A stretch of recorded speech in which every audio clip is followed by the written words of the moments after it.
Leo ndio nasoma maandiko mwenyewe kwa sababu ya recording fulani, kuna kitu tunafanya kwa nasoma mwenyewe maandiko. Ila kana Biblia yako tutakuwa tunaenda pamoja. Amen. Amen. Wiki iliyopita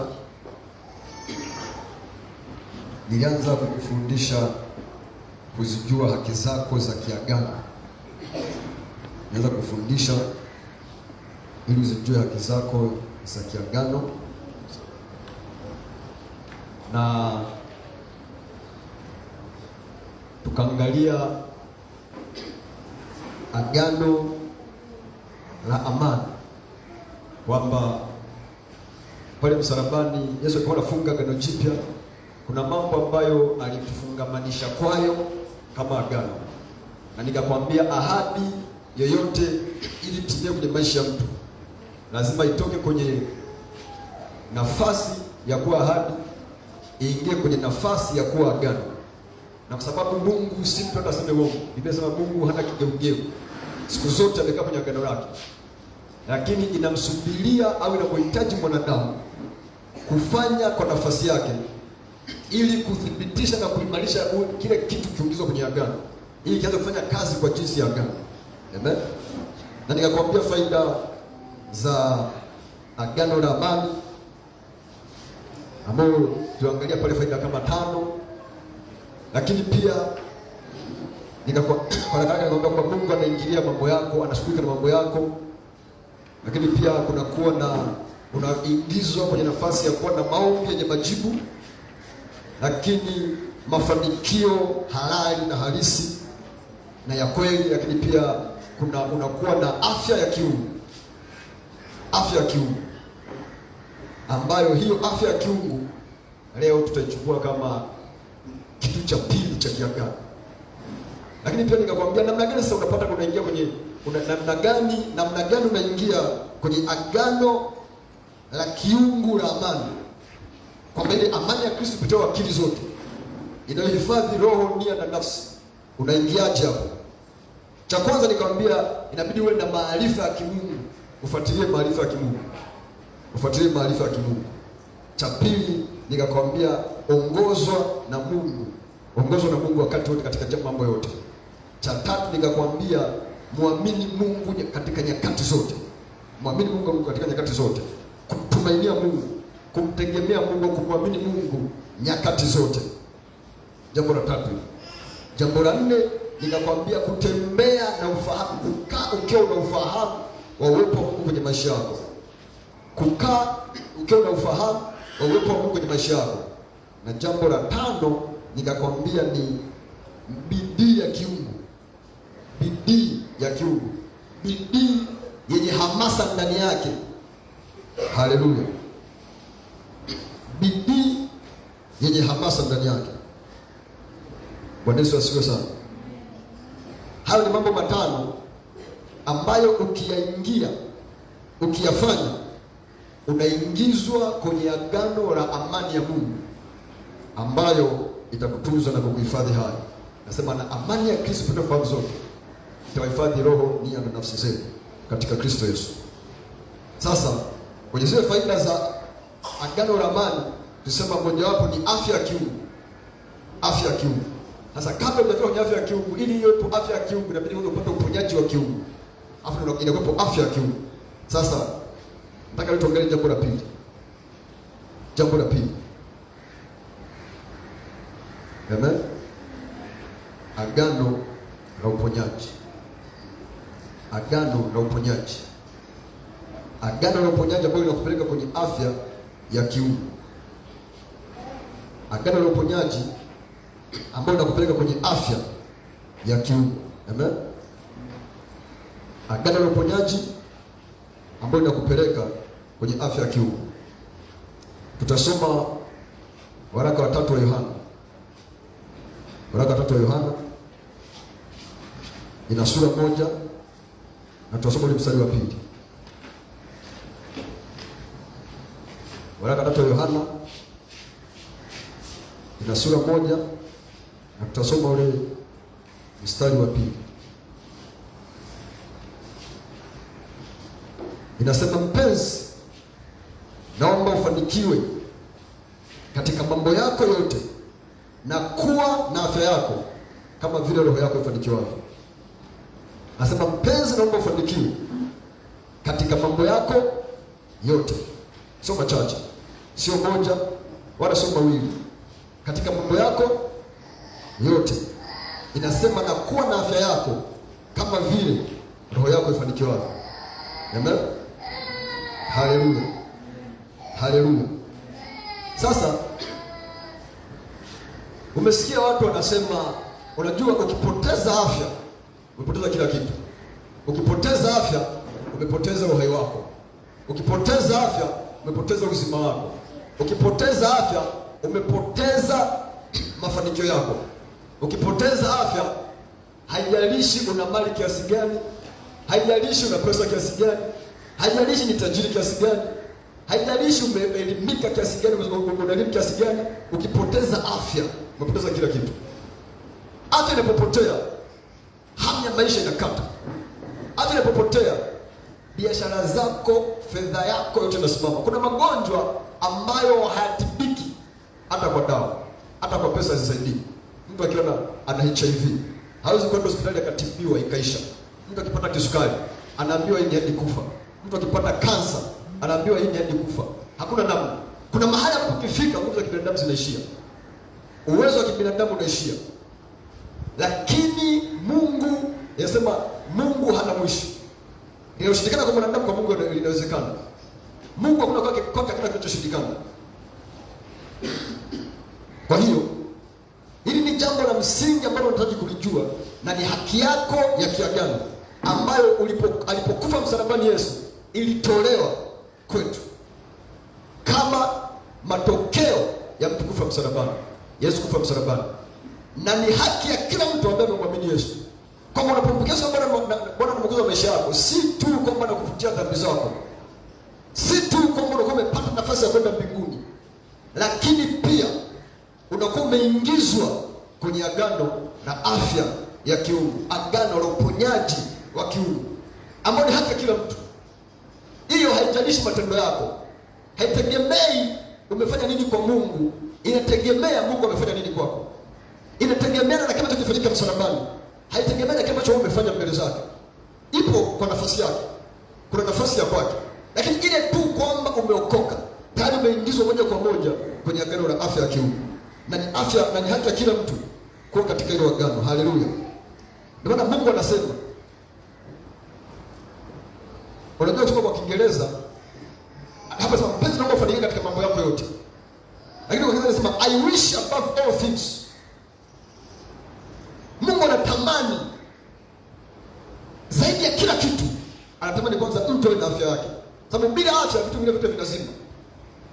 Anasema I wish above all things, ufanikiwe lakini pia uwe na afya. Amen. Haleluya. Haleluya. Haleluya. Sasa kama Mungu anatamani sana kwamba I wish above all things tufanikiwe, mambo mawili pale. Amen. Tufanikiwe, anatamani kuliko kitu chochote kitufanikiwe, lakini pia tuwe na afya. Kwa Mungu hapendi kuona watu wake hawajafanikiwa. Hapendi kuona watu wake hawajafanikiwa. Pia hapendi kuona watu wake wana afya mbovu. Wapo watu wanaamini kwamba magonjwa ni sehemu ya maisha. Sio sehemu ya maisha. Watu wanaamini kwamba magonjwa ni mapenzi ya Mungu kwa mtu. Sikiza, Mungu hajapenda mtu yote na magonjwa. Ndio maana katika siku za uumbaji hakuna mahali ambapo Mungu aliumba magonjwa. Mungu hakuumba magonjwa, Mungu hakuumba kutokufanikiwa. Ndio maana alimwambia mtu kila kitu kwanza, afa akamleta mtu siku ya 7, siku ya 6. Ameumba kila kitu. Alijua kwamba kila kitu ambacho mwanadamu anakipata katika maisha yake na kitanguliza kwanza kabla mwanadamu kuwepo, ili atakapokuja kila kitu kiwepo kwa ajili yake. Lakini pia hakuna mahali popote pale ambapo Mungu aliumba hospitali zilikuja baada ya dhambi kuingia. Hakuna mahali ambapo Mungu alisema kwamba dawa utaugua na huu mtu utautumia kama dawa. kwa sababu afya ya kiungu ilikuwa ni automatic. Mungu kwenye akili zake ya kuwaza ugonjwa wa aina yoyote yule. Lakini sura ya 3 ile ya Mwanzo Biblia inasema kwamba baada ya Mungu kuja kukusanya deni na dhambi ilifanyika, Mungu akaachilia laana. Akaambia Adam, kwa sababu umeshika sauti ya mke wako, ukala tunda nililokuagiza usile. Akasema ardhi imelaniwa kwa ajili yako. Na akaongea hapa akasema michongoma na mimba itakuzalia. Ile neno itakuzalia maana yake haikuwepo kabla. Neno ita maana yake ni wakati ujao. Kwa mpaka kipindi kile Mungu anachila na ilikuwa bado haijaingia. Aliposema michongoma na mimba hakumaanisha aina ya miti, aina ya mmea. Alimaanisha matatizo mengine yote, shida nyingine zote, kara nyingine zote, yakiwemo na magonjwa yatakuzalia. Maana yatakuja kwa hayakuwepo kabla. Mungu akuumba. Ndio maana mwanzo akuumba michongoma, mwanzo akuumba mimba. Maana hakuumba karaha, hakuumba na aina yote ile magonjwa. Yameingia kama matokeo ya dhambi. Lakini unapookoka, maana nini? Ile dhambi ambayo iliachilia uhalali wa magonjwa na kuingia ndani ya mtu iliondolewa, na ilipoondolewa lakini mlango wa magonjwa, mlango wa vile vitu vilivyoachiliwa kama matokeo ya dhambi kuingia ulifungwa. Na ulipofungwa ukafungua mlango mwingine wa ile neema iliyokuwa kwenye kusanya ile kabla dhambi kuingia. Haleluya. Bwana Yesu asifiwe sana. Ndio maana anasema mpenzi, umefanikiwa katika mambo yote na kuwa na afya yako kama vile roho yako imefanikiwa. Kwa nini kama roho yako imefanikiwa? Sababu unapofanikiwa kwa jinsi ya rohoni, ni ulimwengu wa roho unakurudisha tena kuishi kwenye kiwango kile cha maisha ya bustani ya Edeni kabla ya dhambi kuingia. Kwa kadri unapofanikiwa rohoni, ndivyo ufanikiwa kwenye afya yako. Maana ukifa rohoni unapata na magonjwa. Kwa nini ukifa rohoni? Sababu Biblia inasema mshahara wa dhambi ni mauti. Si ndio? Mshahara wa dhambi ni mauti. Warumi sura ya 6 mstari wa mwisho kabisa. Inasema mshahara wa dhambi ni mauti, bali karama ya Mungu ni uzima wa milele na amani. Kwa nini nasema kama roho yako ifanikiwa? Kwa sababu dhambi, walipotenda dhambi katika Mungu wa roho walikufa. Roho yao ilitengwa na uwepo wa Mungu. Na ile kufa kwa jinsi ya rohoni kukafungua mlango wa magonjwa kuingia.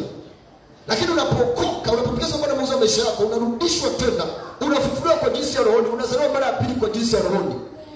Kwa roho yako inafufuliwa, inahuishwa, inazaliwa kwa upya, inaunganishwa na Mungu, unarudishwa kwa uhusiano wako na Mungu. Ukirudi kwenye uhusiano wako na Mungu, maana nini? Magonjwa yanaweza kupita mahali ambapo roho ile imerudishwa kwenye kiwango kile kilichokuwa mwanzo. Sawa sawa na kusema ni kabla ya dhambi kuingia.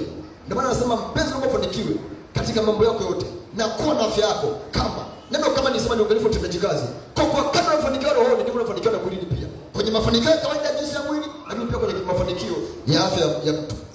Haleluya. Haleluya. Sasa Mungu hajakusudia magonjwa. Ndio maana usoma Mathayo 8:17 inasema aliyachukua magonjwa yetu. Isaya 53 mstari wa 5 inasema aliyachukua magonjwa yetu. Kwa kuchukuliwa kwake, kwa kupigwa kwake sisi tumepona. Alichukuliwa kwa uovu wetu, akasulubiwa kwa makosa yetu. Anasema na adhabu ya amani yetu ilikuwa juu yake. Anasema na kwa kupigwa kwake tumepona. Haleluya. Kwa kama tumepona, maana tumepona. Kama aliyachukua, maana aliyachukua. Kwa msalabani akuja kuchukua tu dhambi zetu, ile pia alichukua na magonjwa yetu. Kwa ni haki ya kila mmoja na ni sehemu ya kila mmoja kuwa na afya ya kiungu. Sasa unapataje kuingizwa kwenye agano na afya ya kiungu? Nitashare wewe mambo 9 ambayo ukiyafanya na ukaamua kuishi kwa hayo. Sikiza, wiki iliyopita nilikwambia ile Luka 1:52. Mungu anambia nyinyi wana sheria mmeuchukua ufunguo wa maarifa. Ufunguo wa maarifa mmewafungia watu nje. Sikiliza, magonjwa sio sehemu ya watu wa Mungu. Sio sehemu ya watu wa Mungu. Ugonjwa unampata mtu ambaye ameokoka, lakini kama Mungu ameruhusu kwa ajili ya kumuinua kiimani au kwa ajili ya kumwandaa na mambo fulani fulani au kwa ajili ya kuimarisha uhusiano wake na yeye. Saa nyingine Mungu anaangalia, akiona mtu amerudi nyuma au uhusiano wake na yeye unarejelea, anaweza kaamua kuachilia kitu kuja kumshtua ili arudi tena kwa jinsi ya maombi, kutengeneza uhusiano wake na Mungu vizuri au kuimarisha zaidi. Lakini si sehemu ya sisi kuishi kwenye magonjwa. Sasa kuna namna ya kuingia kwenye agano. Unajiingizaje kwenye agano hilo la kiungu, la afya ya kiungu, na uponyaji wa kiungu, na uzima wa kiungu? Jambo la kwanza, Jambo la kwanza,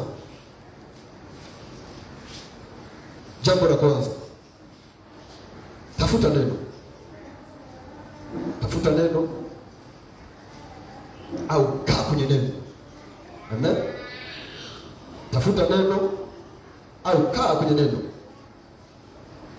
Haleluya. Amen. Okay, tusome kwanza Yohana sura ya kwanza. Injili ya Yohana sura ya kwanza. Baada hapo tutasoma Mithali sura ya 4 mstari wa 20 hadi 22. Yohana sura ya kwanza inasemaje? Mstari wa kwanza. Nasoma mstari wa kwanza mpaka wa 4. Inasema hapo mwanzo kulikuwako neno. Naye neno alikuwako kwa Mungu. Naye neno alikuwa Mungu.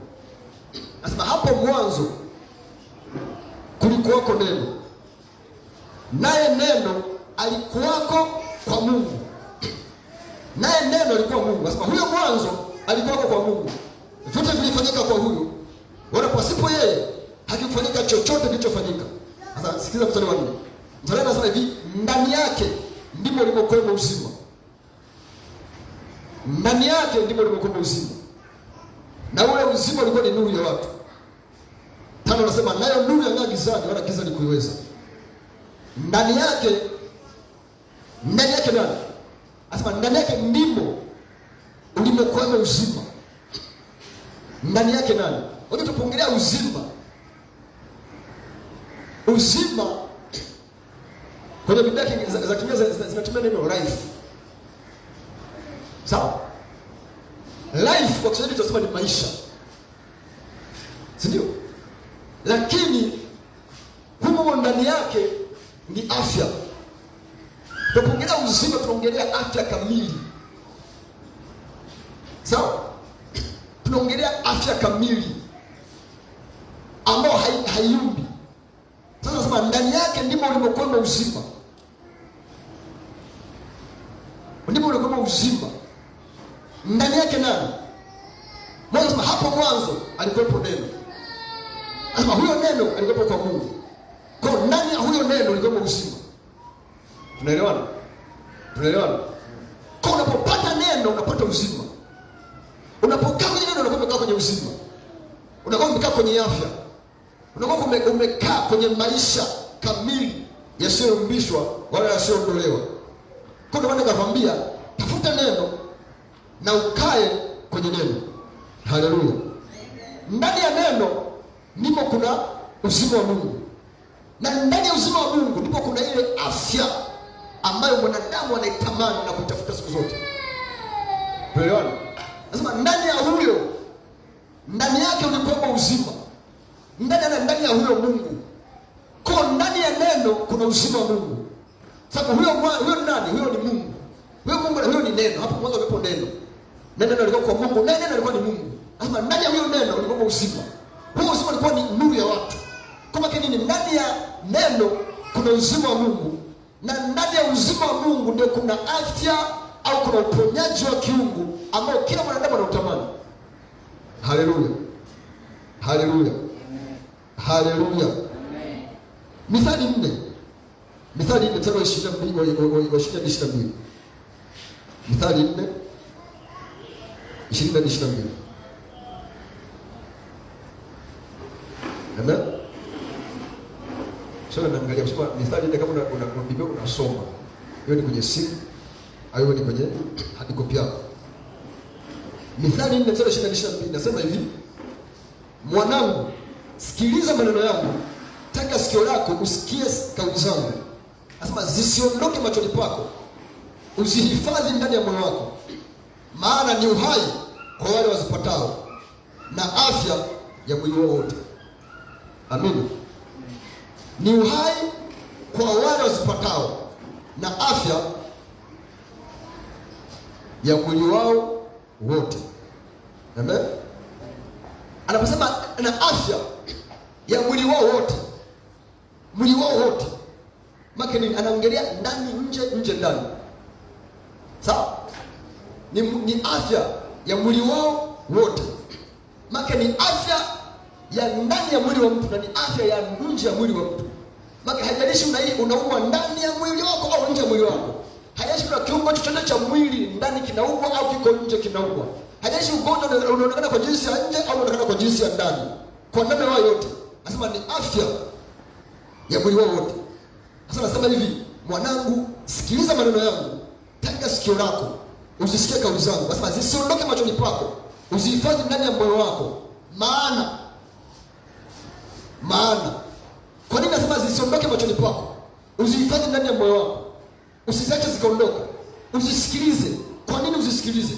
Kwa nini usishikilie? Kwa nini usianze unasema kwa sababu? Hii nasema maana yake ni kwa sababu ni uhai kwa wale wasipatao. Maana nini? Ni mauti kwa wale ambao wanazikosa.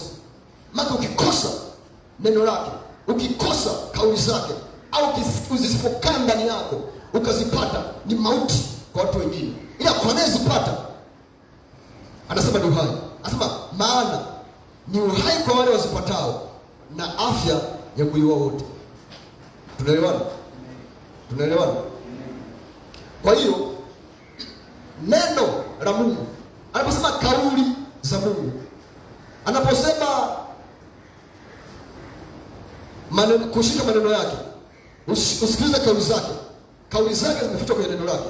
Maneno yake ni neno lake ambalo liko kwenye Biblia. Unapolishika unakuwa unaingiza afya mwilini mwako na uhai unakuwa umeingia ndani yako. Sasa anasema ni afya ya mwili wao wote. Maana ni neno la Mungu linawakilisha aina zote za dawa ambazo zinazitumia. Tunaelewana?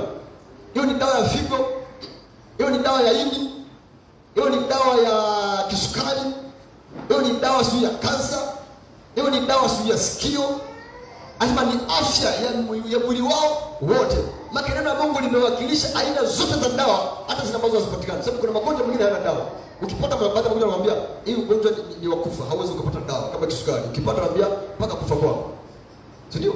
Lakini unapopata neno la Mungu, anasema ni afya ya mwili wao wote na ni uhai. Kwa maana nini? Hakuna seli ya mtu ambayo ikafa. Tunajua visa vya ukimwi vinaua seli za mwili wa mtu. Lakini neno la Mungu ni afya ya mwili na ni uhai ndani ya mwili wa mtu. Maana ina produce, inachia afya ndani ya kila kiungo, na hakuna kiungo bila seli. Tunajua mtu kwenye biology, kusoma vile vipengele inaanza nini? Organ, kabla haijaanza. Inaanza seli. Sawa? Seli kwanza ndio inaanza. Sawa? Inatoka pale inaenda kipengele kwenye mpaka tunakuja kwa organism. Sawa? Kwa hayo organism kama hajawa seli. Sawa? Haui mtu kama hujua chembe hai. Seli zote chembe hai. Ndio? Ndio kama chembe hai sahani, chembe hai nyeupe. Wana chembe hai mundu, seli mundu watu wa nini? Wasiko seli. Kwa hiyo haui, kwa anaposema ni uhai ndani ya mtu na ni afya ndani ya mtu, maana inaenda moja kwa moja kwenye seli. Na ndio maana hakuna ugonjwa ambao hauathiri seli. Kila ugonjwa mtu anapata unaenda kwenye seli. Unaua seli za mtu ndio zinazoathiri kile kiungo kuharibika. Kuna neno Mungu linapoingia ndani ya mtu, linaenda moja kwa moja kwenye seli ambazo ndio chanzo cha uhai wa kila kitu. Tunaelewana? Ndio maana hata wewe mwenyewe uko ni matokeo ya seli. Seli ya baba yako na mama yako zikakutana zikatengeneza mtoto. Amina. Amina. Hakuna kusema kwamba na ni afya ya mwili wao wote. Inasema kwa wale wasipatao. Hajasema kwa wale wasomao. Kuna tofauti hapo. Anasema hivi, mstari wa 21. Mstari wa 22.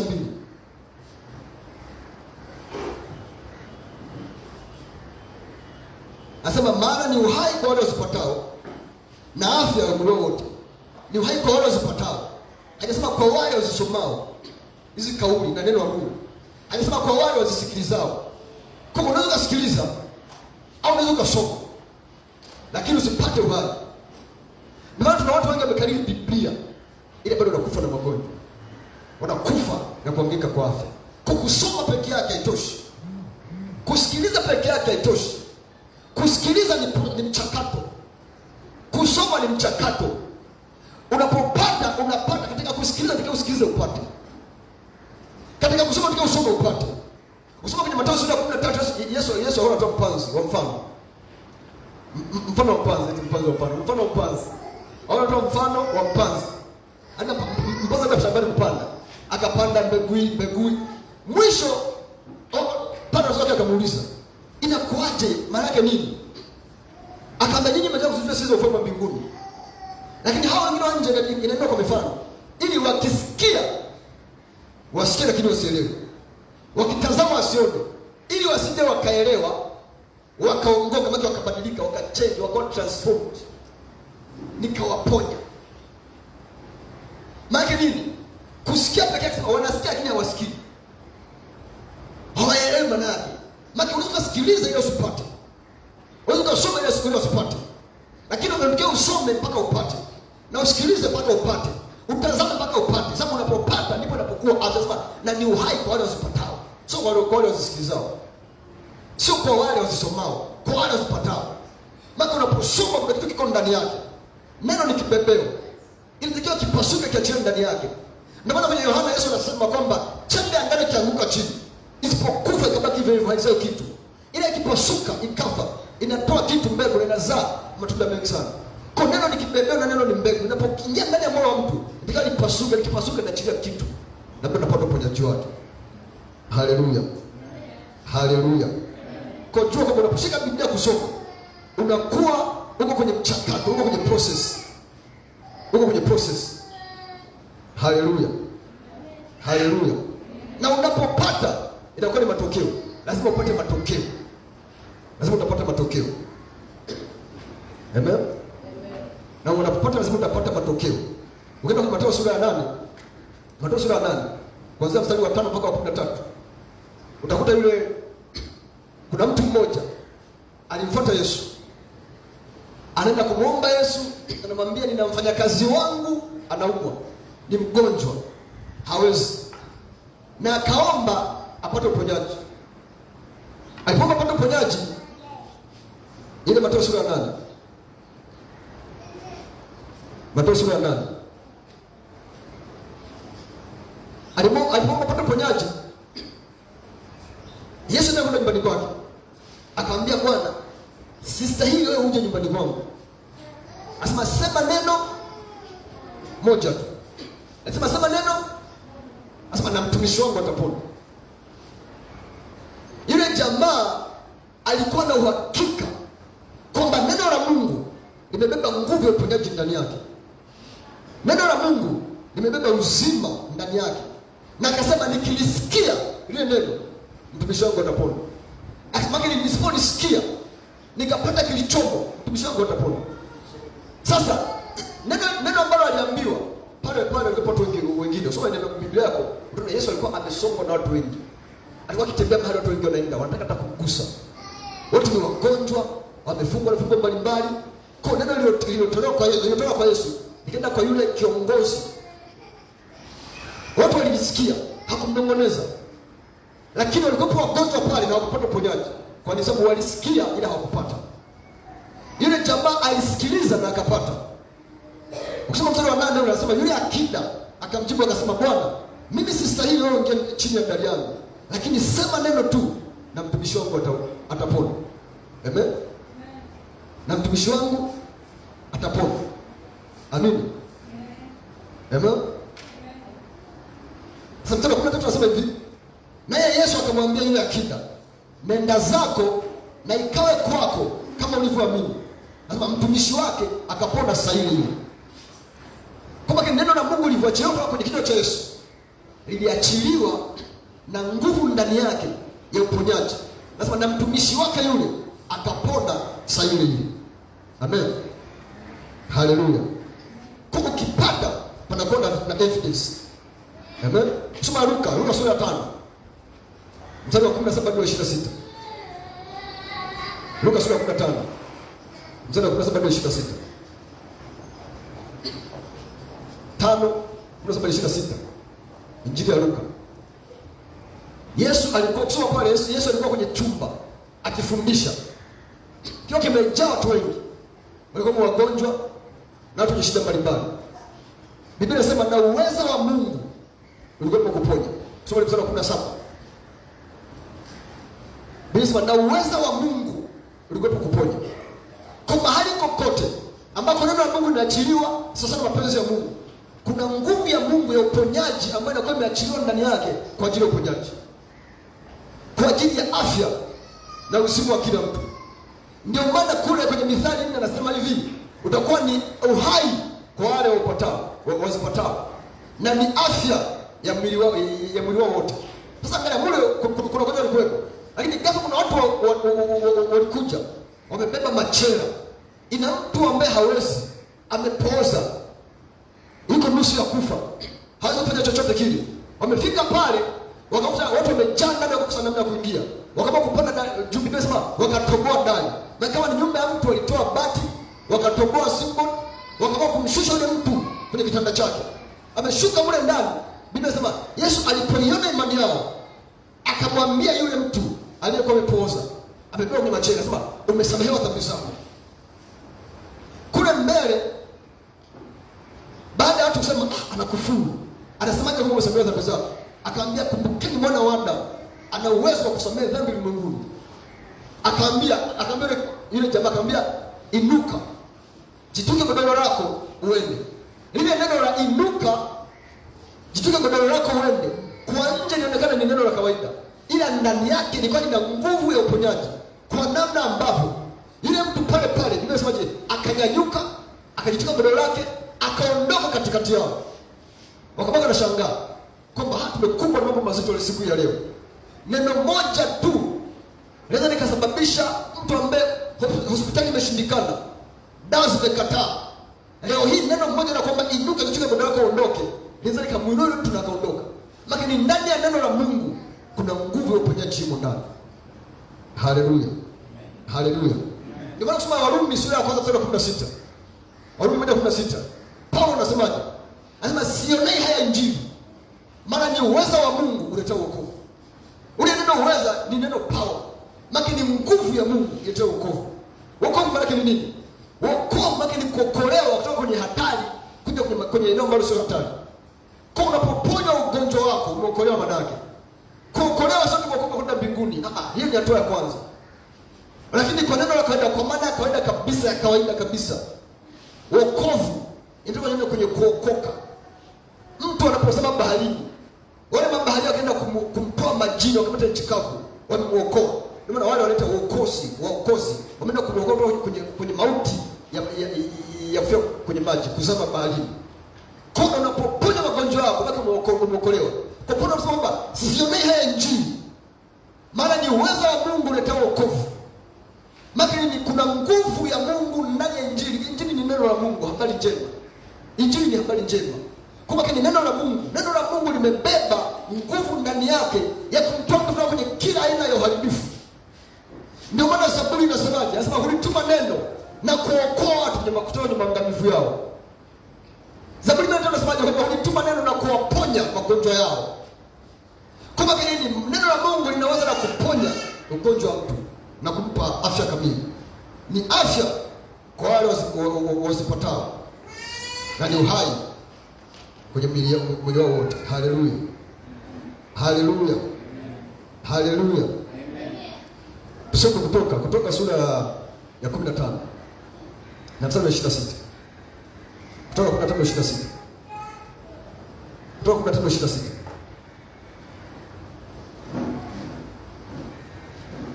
Amen. Kutoka 15:26.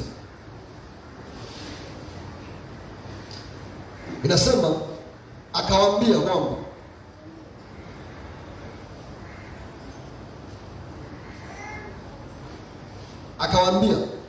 utasikiza kwa bidii sauti ya Bwana. Anasema utasikiza kwa bidii sauti ya Bwana, maana ni neno la Mungu. Maana neno la Mungu ndio kwenye kinywa cha Mungu. Utasikia kwa bidii sauti ya Bwana Mungu wako na kuyafanya yaliyoelekea mbele zake, na kutega masikio usikie maagizo yake na kuzishika amri zake. Mimi sitatia juu yako maradhi yoyote niliyowatia wa Misri, kwa kuwa mimi ndimi Bwana nikuponyaye. Amen. Anasema utasikiza sauti ya Bwana Mungu wako na kushika maagizo yake yote na kufanya na kutembea na kukaa katika amri zake. Anasema ndipo sitatia magonjwa yaliyo juu ya Misri, maana mimi ndimi Bwana nikuponyaye. Amina, amina. Anaposema mimi ndimi Bwana nikuponyaye, maana ninasema kwamba niko responsible, ninawajibika kwa ajili ya afya yako. Swala la afya yako ni dai mimi. Swala la uzima wako ni dai mimi. Swala la uponyaji wako ni dai mimi. Cha msingi tu kama ni neno langu. Shika neno langu, fuata maagizo yangu, tembea kwenye amri na sheria zangu. Ukitimiza hiyo, swala la afya niachie mimi. Unaona hapa ninakupa mambo ambayo ukiyafuata na kuyafanya unaingia automatic kwenye agano la afya ya kiungu, kwenye agano la uponyaji wa kiungu. Hata kitokea kwa namna moja au nyingine ugonjwa umekukumba from nowhere, nguvu ya Mungu inaingia ndani kuhakikisha inaondoa ugonjwa. Ndio nasema kwamba ukitembea kwenye neno la Mungu, usisikize sauti ya Bwana Mungu wako, ukisikize sauti yangu, kukaa kwenye amri zangu, ukakaa kwenye sheria zangu na kufuata maagizo yangu, asema sitatia ugonjwa ambao ulikuwa juu ya Misri, maana mimi ndimi Bwana nikuponyaye. Lakini ninawajibika kwenye afya yako. Haleluya. Sasa angalia, huyu ni Mungu aliongea hivi kwenye agano la kale, na tunajua kwamba agano la kale, Biblia kutokana na Wanaebrania inatuambia agano la kale ni agano kuku, agano jipya. Nasema ni agano lilo bora kuliko agano la kale. Kama agano la kale lina mapungufu. Agano la kale walikuwa wanatembea kwenye agano ambalo limefungwa kwenye damu ya wanyama, damu ya kondoo.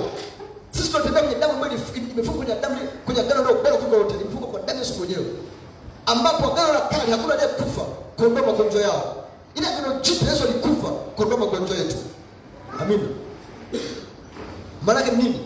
Maana kwenye agano lilo bora kuliko magano mengine ambayo yalikuwa kabla, agano lilikuwa kabla. Na Mungu anawajibika kwa 100%. Ukienda kwenye Yohana sura ya 17, unakuta Yesu anamwambia hivi, anamwambia Mungu, maombi ya Yesu kufanya kipindi anataka kuondoka duniani, akamwambia Mungu, kama ulivyonituma mimi, nami nimewatuma wao, na ninajiweka wakfu kwa ajili yao. Maana anamwambia Mungu, gharama au thamani ya maisha yao nimeweka mbele zako, nimeweka ndani yangu, na chochote juu ya maisha yao ni dai mimi. Kikitokea kibaya kwao ni dai mimi, ukitokea ugonjwa kwao ni dai mimi, akipotea hata mmoja ni dai mimi. Asema ninajiweka wakfu kwa ajili yao. Maana nini? Ndio maana Yesu ni kama wakili wetu, ni mtetezi wetu, ni kama vile mtu Biblia inasema Yesu ni mdhamini wetu, ametudhamini katika agano hilo bora kuliko magano mengine. Kwa maana nini? Ni sasa na mtu akienda mahakamani, mtu akimewekwa ndani lock up, unamdhamini. Ukimdhamini akapotea, wewe unawajibika badala yake, unaingia kwenye tatizo la kwake ambalo lilikuwa likuhusu. Kwa Yesu aliposema kwamba ninajiweka wakfu kwa ajili yao, maana Mungu Yesu anamwambia Mungu, chochote kile kinachogusa wao nitazame mimi, kikigusa afya zao nitazame mimi, kikigusa uhai wao nitazame mimi, kikigusa wokovu wao nitazame mimi. Ninawajibika kwa 100% juu ya maisha yao ya kila ndio linalohusu. Ndio maana Yesu akamwambia, kama ulivyonituma mimi, nami nawatuma wao, ninajiweka wakfu kwa ajili yao. Mungu alikuwa anawajibika kwa ajili ya maisha ya Yesu. Ndio maana alimlinda mwanzo tangu mwisho. Ndio maana akawajibika hadi kwenda kumfufua kutoka kwa wafu. Yesu anamwambia, ulivyonituma mimi na mimi ninawatuma. Kwa hiyo wewe ulinituma ukawajibika kwa ajili yangu, mimi ninawatuma, ninawajibika kwa ajili yao. Tunaelewana? Kwa hapo anasema kwamba mimi ni Mungu nikuponyaye. Anasema niko responsible, ninawajibika kwa 100% juu ya afya ya kila mtu. Amina, amina, amina. Kama Mungu alikuwa committed, kama Mungu alijitoa kwa ajili ya kanisa lililokuwepo kipindi hiki, Mungu anamwambia Musa, walikuwa wako polini. Kama Mungu alijitoa kwa kanisa lililokuwa polini katika agano lililofungwa kwa damu ya mnyama, hashindi kujitoa kwetu. Amen, amen. Kwenye agano lililokuwa kuliko magano mengine yote. Haleluya, haleluya, haleluya. Sasa sikiliza, unapoona mtu, kuna wengine utaona mtu mwingine anakuwa wana ujasiri, wana uhakika wa afya zao, wana madaktari wa familia, au mtu mwingine ana daktari personal, ana daktari wake, ana daktari kwamba huyu ni daktari wangu. Unaposikia kuna daktari wa rais, pamoja pale rais anatembea na daktari wake. Watu wanaofanikiwa duniani wanakuwa na madaktari wao binafsi. Sikiliza, tuliookoka tuna nafasi na faida kubwa kuliko mmoja okoka. Sababu sisi tunaye mponyaji wa binafsi, sio daktari wa binafsi. Sababu wao wanatibu, Yesu anaponya. Tuelewana? Wao wanatibu, Yesu anaponya. Yesu atibu, Yesu anaponya. Wao wanapoza magonjwa, Yesu anaondoa magonjwa. Wao wanatuliza magonjwa, Yesu anaondoa magonjwa. Wana madaktari wanaotibu, sisi tunaye Yesu anayetuponya. Kwa Yesu ni wa binafsi. Unapookoka unapata tabibu wa binafsi. Unakuwa ni zaidi ya mtu mwenye daktari wa binafsi. Unakuwa ni zaidi ya mtu mwenye daktari wa familia. Unakuwa unaye mponyaji wa familia yako, unaye mponyaji wa kwako binafsi. Amina, amina, haleluya, haleluya. Sababu Yesu ni mwokozi wa mwili wako, roho yako na nafsi yako pia. Isaya 53. Sio Isaya 53. Isaya 53. Angalia. Isaya 53. Kuna kitu pale unataka kukiona. Isaya 53 kwanza unasema hivi, ni nani aliyesadiki habari tuliyoleta? Na mkono wa Bwana amefunuliwa nani? Hapa ni Isaya anataka kuanza kuongea mambo ya uponyaji wa kiungu. Ila anasema akaanza kuchauza, ni nani aliyesadiki habari tuliyoleta? Na mkono wa Bwana amefunuliwa nani? Maana nini? Unapoamini, anasema ni nani aliyesadiki, maana nani aliyeamini habari tuliyoleta? Maana kila habari ina ujumbe ndani yake. Ina kitu imebeba ndani yake. Aidha imebeba uponyaji, afya, uhai, au imebeba mauti ndani yake. Anasema ni nani aliyesadiki habari tuliyoleta? Na mkono wa Bwana amefunuliwa nani? Maana kuna habari ya Mungu iliyokuwa imetangulizwa kuletwa kwao. Isaya anatafuta kuona udhihirisho wa ile habari ya Mungu iliyoachiliwa kwao. Maana kuna taarifa ikija kwako, ukiamini jinsi ilivyo, ile nguvu ya ile taarifa inafunuliwa kwako kufanya kile tulichokiamini kifanyike mwili kwenye maisha yako. Sababu kila taarifa ina nguvu ndani yake ya kuthibitisha. Kwa taarifa ikija ya uponyaji, ukaamini ile neno la uponyaji ndani yako, nguvu ya Mungu inaingia kazini kuthibitisha ile neno la uponyaji lithibitike, liachiliwe kwenye maisha yako. Tunaelewana? Ikija taarifa mbaya, ukipokea ndani yako, ukaiamini kwamba ndivyo ilivyo, kuna nguvu ndani ya taarifa inathibitisha kile kitu kwako, itakifanya kitokee. Ukiambiwa kuna wimbi la 4 la corona limekuja, na ukaamini kwamba kweli lipo, na ukaambiwa hili wimbi la 4 linaua kuliko mawimbi mengine yaliyotangulia, ukaamini ndani yako kwamba linaua, uwe na uhakika utaugua. Ndio maana kuna watu waliougua corona bila kuugua corona kweli, ila walifahamu tu kwamba lina corona, akaamini kwamba na corona na dalili zinaanza kujitokeza, sababu aliamini ndani yake. Asema ni nani aliyesadiki habari tuliyoleta? Na mkono wa Bwana umefunuliwa nani? Unapoamini inaachiliwa kwako. Tuelewana? Ukienda hospitali, mtu akaambiwa wewe ni mgonjwa, una HIV, umepima vipimo akaambiwa una ukimwi, hata kama hauna, ghafla tunaanza kusikia unaumwa. Utaanza kusikia unaumwa kwa sababu umeamini, na baada ya kuamini ile nguvu na ugonjwa umefunuliwa kwako. Asema ni nani aliyesadiki habari tuliyoleta? Na mkono wa Bwana, mkono wa Bwana, mkono wa Mungu, mkono wa Mungu, nguvu za Mungu zinazojidhihirisha kwa jinsi ya mwili zikaonekana, mtu akajua kwamba zipo. Huo ndio mkono wa Bwana. Amen. Kwa kitu kifanyika kwenye maisha ya mtu, kinadhihirisha uwepo wa Mungu, kinadhihirisha nguvu ya Mungu kwa mtu. Huo ndio mkono wa Bwana. Kwa sababu na mkono wa Bwana umefunuliwa nani? Amefunuliwa nani? Maana nani aliyeamini na nguvu ya Mungu zikathibitisha kile kitu. Ndio maana ukisoma kwenye Injili ya Yohana sura ya 6:63 inasema kwamba Yesu anamwambia kwamba maneno yangu ninayowaambia ni roho tena ni uzima. Ili kwamba ni roho, tunasema tuna maneno ambayo ni roho tena ni mauti. Kila taarifa imebeba maneno ndani yake. Yale maneno yanayokuja yanabeba ile taarifa, aidha yana roho ya uzima ndani yake au yana roho ya mauti ndani yake. Na ukiamini na umepokea, ukipokea na kufunuliwa kwako, umekwenda na maji. Tuelewana? Hata mstari wa 50, mstari wa 4 anasemaje? Isaya 53 mstari wa 4 anasemaje? Tatu nasema hivi, hakika ameachukua masikitiko yetu, amejitwika huzuni zetu. lakini tulidhania ya kuwa amepigwa na Mungu na kuteswa. Mstari wa 5 anasema hivi, bali alijeruhiwa kwa makosa yetu, alichubuliwa kwa maovu yetu, adhabu ya amani yetu ilikuwa juu yake, na kwa kupigwa kwake sisi tumepona. Haleluya, haleluya, haleluya. Kwa maana nini? Gharama ya uponyaji Mungu alishaachilia msalabani. Ibakia ni mtu kuamini na kuipokea jinsi ambavyo iliachiliwa. Anasema ni nani aliyesadiki ambaye tulioleta? Maana unapoamini kwamba Yesu alikufa kwa ajili ya magonjwa yako, akayachukua kama alichoma yake hayapo kwako. Yakija kwako maana ni fake, sio original. Sio? Kitu ambacho kimechukuliwa maana haunacho. Anasema aliyachukua magonjwa yetu. Isaya anatuambia alipiga kwamba kwa kupigwa kwake tumepona. Sio? Sio? Tume ni wakati umepita kidogo. Hajasema kwa kupigwa kwake tunapona. Tumepona. Maana tayari sisi tumeshaponywa. Tume maana tayari kimekamilika. Sio? Sio? Anasema nimemaliza. Nimeongea naye. Maana tunarusha kumaliza kama kusema nimeongea naye, umeshaanza kuongea naye huko unaongea naye.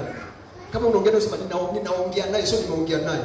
Nimeongea naye maana tayari nimemaliza kuongea naye. Anasema tumepona maana tayari tushapona. Lakini nani ambaye anaiamini hiyo habari? Unapoamini hivyo, ile nguvu ya Mungu inaachiliwa kwako pia. Haleluya. Haleluya. Haleluya. Petro wa kwanza 2:24. Petro wa kwanza 2:24. Waraka wa kwanza wa Petro sura ya 2 mstari wa 24. Inasema hivi, yeye mwenyewe alizichukua dhambi zetu katika mwili wake juu ya mti, tukiwa wafu kwa mambo ya dhambi, tuwe hai kwa mambo ya haki, na kwa kupigwa kwake mliponywa. Haleluya. Mliponywa. Amen. Amen. Kuna maneno pale aliyechukua, mliponywa, mmepona. Maana mambo yote haya yalishapita. Tunaelewana? Amen. Amen. Amen. Kwa hiyo unapokaa kwenye neno kama hivi, ile nguvu ya Mungu inachukua kwako, imebebwa ndani ya neno la Mungu kwa ajili ya uponyaji wako. Tunaelewana? Amen. Jambo la pili. Amini. Jambo la pili, amini. Amini. Ni jambo moja kupata neno na ni jambo la pili kuamini. Ukisoma Luka sura ya 1 mstari wa 45. Luka 1:45. Luka 1:45. Luka 1:45 nasemaje?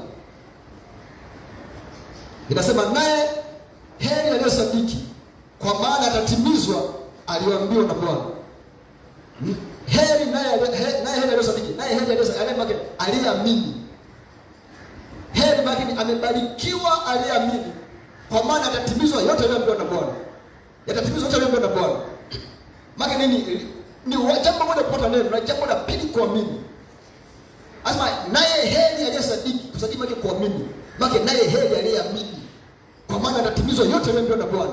Kwa unapokaa neno ukapata lile neno la Mungu, ukaliamini jinsi lilivyo, jinsi ambavyo tumelisoma mahali hapa, ile nguvu inaachiliwa kwako. Maana Mungu analitimiza na kulithibitisha. Tunaiamini. Tunaelewana? Amen.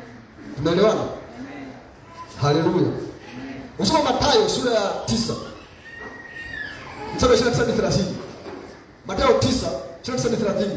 Utaona kuna vipofu pale walimwendea Yesu. Wakawa wanataka kuona. Yesu akauliza swali. Japokuwa wamemwendea na nataka kuona, Yesu akamwambia, alizo swali, mnaamini mimi naweza kufanya hili jambo na likatokea? Wakasema ndio tunaamini. Akamwambia okay, na iwe kwenu sawa sawa na kuamini kwenu. Maana japokuwa wameenda kwake wanataka Yesu awaponye, ila alitaka kujua mnaamini. Wakasema ndio tunaamini. Kwa jambo la kwanza kupata neno, na ni jambo la pili kuamini kile kilichoko ndani ya neno. Kwa sababu imani inakuunganisha na nguvu ya Mungu iliyobebwa ndani ya ile neno. Ndio wale Waisraeli sasa kitu moja nasema ni nani aliyeamini habari tunaileta? Na mkono wa Bwana umefunuliwa nani? Ni nani aliamini habari ambayo umesikia? Na nguvu iliyo ndani ya hiyo habari imefunuliwa kwa nani, ikathibitisha kile kitu kimebeba kwenye ile habari. Kila habari ina kitu chako kimebeba. Amina. Amen. Mfano, Jennifer hapa ameshuhudia, sio?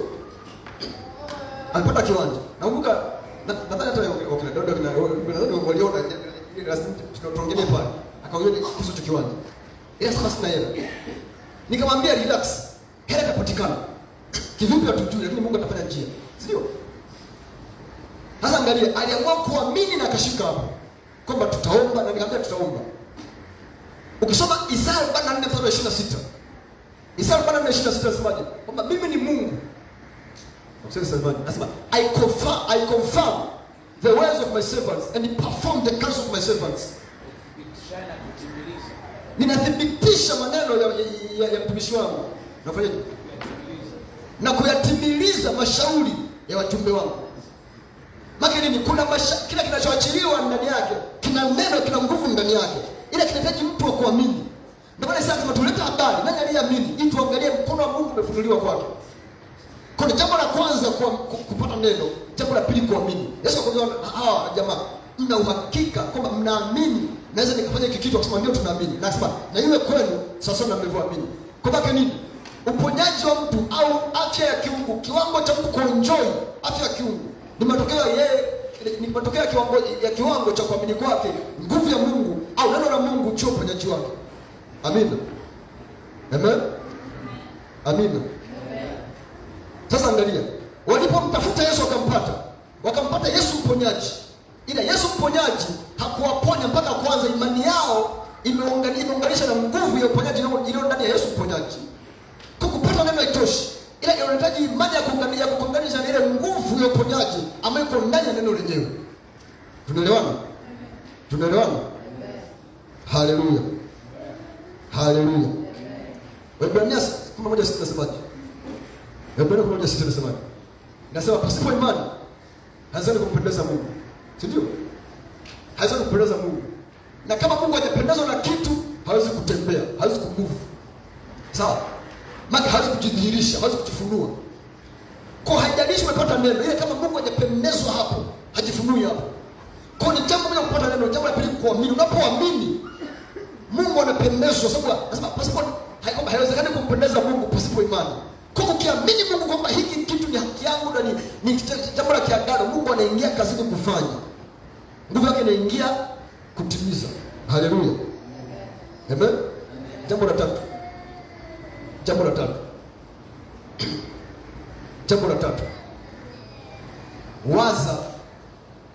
Waza uzima, waza afya. Tafakari afya. Yaani kaa ukuna waza akili zako ziwazi afya. Akili zako zitafakari afya, zifikiri afya. Amen.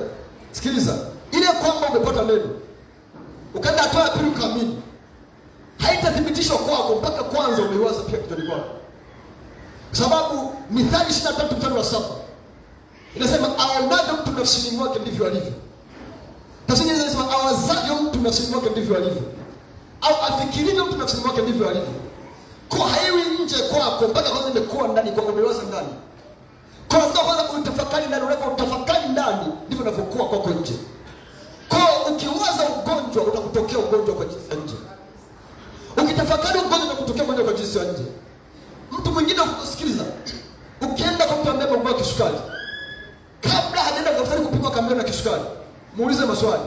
Atakwambia nilihisi dalili za kisukari, nikajua tu itakuwa ni kisukari. Ndio nikaenda nikapima nikakuta kwa nini kisukari. Ni vita ambavyo nataka kupambana nayo. Amina. Hii mimi nimeshatokea mara kadhaa. Ile ndio kwa nikipingana nayo. Wale karibu yangu wanajua. Wao na sangia tunapiga zote washirikisha. Ni kitu ambacho mfano kwetu kwenye familia tumevamia. Mama yangu alikuwa na kisukari. Shafariki. Mama yangu akaenda kupata kisukari. Akangu wa kwanza akapata kisukari. Wa pili akapata kisukari. Wa tatu na kisukari. Amina. Ila hamna vya kihistoria, sababu ukoo baba wote mna region ushakupiga kisukari. Ukoma moto mnabaisha kupeleka kisukari. Ikianzia kwetu. Binafsi ndio nikipambana nao sana. 2011 niko chuo. Nipataka kisukari. Na nikaambiwa una kisukari. Na nikapewa masharti ya kutokula. Usile hiki. Nikaenda nikasema Mungu alipoumba mbingu na sema nendeni mkale, samaki wa baharini, ndege wa angani, kila kitu. Tumepewa tuli. Sio nakumbuka, nilikuwa niko mimi na wadogo zangu wengine wawili. Nikaenda nikatafuta kuku wawili. Na crate ya soda ya Milinda product. Nilikuwa nayo chumbani. Nikajaza pale nataka tuli, pika pilau. Kuna dada kaenda mnafahamu huo na sanya hapa. Pika pilau, ndio tupikie pilau. Na crate ya soda weka hapo na kuku roast. Maka sasa tulipe mafuta na vitamu. Mimi nakula.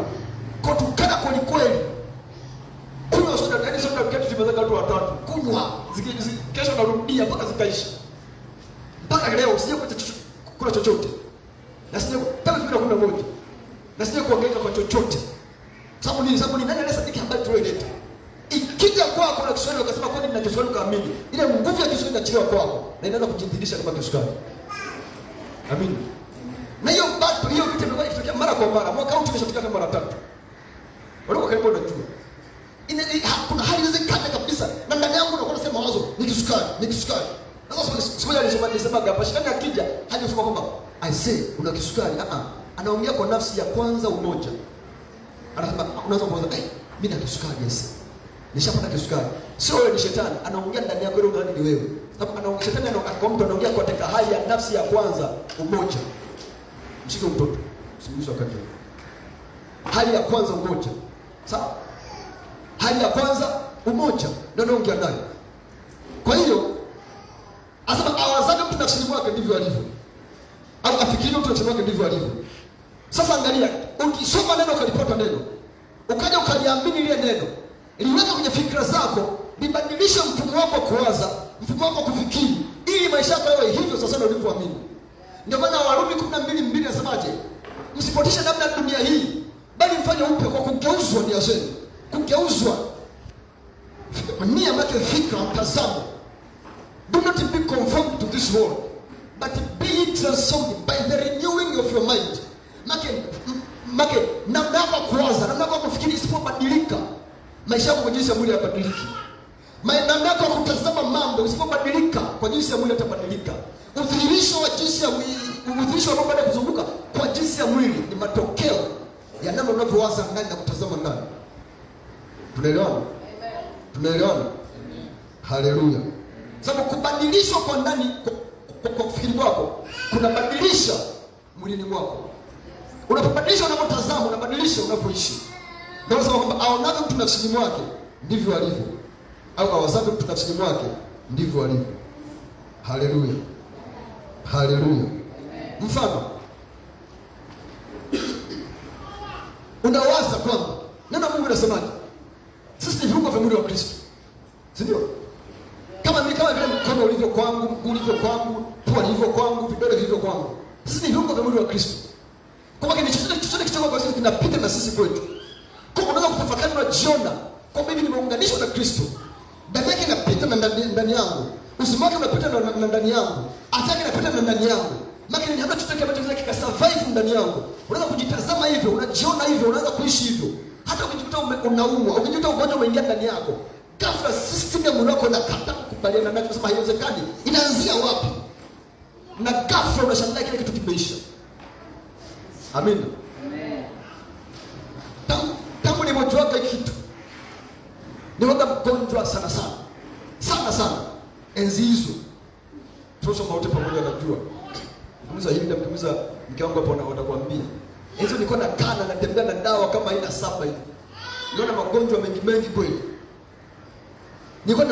mengi kweli. Mtu nimeshafanya operation ambayo kama mara 2. Na niliacha nilikata shauri siku moja kabla ya kwenda kufanya operation ambayo mara 3. Buganda. Sasa nilikuwa nimeokoka tayari. Na nilikuwa nasoma neno hili tayari. Enzi hizo nilikuwa na shida mgongo, nilikuwa na mpaka kuna godoro special la kulalia. Nilikuwa naua miguu, sina waka moto, misuli inavuta. Acha yani nilikuwa napitia mengi. Tarehe 14 mwezi wa pili 2010. Nikakaa nikatafakari mambo, nikasema ndo maisha haendi. Nikatupa dawa zote, nikaacha kila kitu. Nikasema aidha nife au nipone. Lakini kama nayosoma kwenye Biblia ni halali na haya nayoyaona ni halali, sitafikiri tena upande huu. Najiona mimi ni mzima na ndivyo nilivyo. Haikuwa kitu chepesi. Unakuwa kwenye njia panda ya aidha kufa au kuishi. Na kuanzia hiyo tarehe mpaka leo hata pana ndio kwenye mdomoni. Naishi zaidi ya miaka 10 sasa. Hata pana ndio hajawahi kukanyaga mdomoni. Situmii dawa yote, ninaishi. Na hata itokea nimesikia sana nimepata ugonjwa, system ya mwili wangu inagoma. Hata nikisikia kama nimepata shambulizi, nasema asante Yesu, unajua aidha nimekuja ili kunipeleka ngambo nyingine ya kukuza imani yangu. Na kuna kipindi niliugwaga mpaka wife akaogopa. Kitu bado nafanya kazi. Na nikanipangia kwenye tofoni hivi cha Sinza pale Sinza hospitali. Nimeingia ofisini kama naona kabisa yule yuko hoi. Sasa unaona tundo kapimbe sababu hapa nafanya kazi na wafanyakazi wanatibiwa bure. Nikamwambia hapana. Mwili wangu hauingii maabara. Wakaniazimisha nikamwambia ndo. Lakini hali imegoma, hali imekataa. Wakasema bado sio kutufia hapa. Tunapokusa ndio nikamwambia sana. Nikapanda zangu dadani karudi. Kwenye daladala siku hiyo kama siku nilikuwa naona kama kufa. Yaani siku nilikuwa niko hoi mbaya, lakini nikisema nikubaliane nayo tapoteza ushuhuda wangu wa miaka hii mingine yote. Na sijui mbele Mungu ananipeleka mpaka hii kitu kimekuja kwangu. Nasema pote ya pote. Nikifa nife, nikipona nipone. Na mbona nimeingia ndani ya wifi mpaka nilikuwa nimechemka mpaka natoa mvuke. Huyo hapo. Mpaka natoa mvuke, unataka msasa ukiweka mkono karibu hivi unasikia kuna kama vile hewa katoto kinatoka. Nikasema no way. Nikakomanda nikasema hapo ndio imani. Imani nini? Unaamini? Imani ni kwa na kile mambo atakayofanya bana Mungu sio kile kipindi kwa unasema kwa kile unaamini wewe ni mponyaji, umepona. Sawa? Ndio. Kwa sababu yeye anatuambiaje? Kila aliyedhaifu asema mimi ni shujaa. Sio nimekaa nikaomba kwanza. Nikapiga maombi nikaomba hadi tete. Nakumbuka kufika pale Mwananchi ilikuwa shughuli kama nichukue boda nikimbiza nyumbani. Ndio nikafikia ndani nikaomba, baada ya kuomba nikaenda nikalala. Nimeamka ni mzima kama vile kungua tangu nizaliwe. Na afya kamili kupita maelezo. Kwa nini? Sababu fikra zilireject na zikakataa kukubaliana nayo. Haleluya. Haleluya. Haleluya.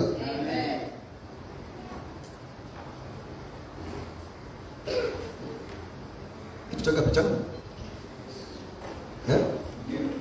Kitu changu. Sasa angalia. Kabla sijaenda kwenye kitu changu. Wokovu si tu kwamba unatubadilisha, ila pia unatuhamisha. Sawa?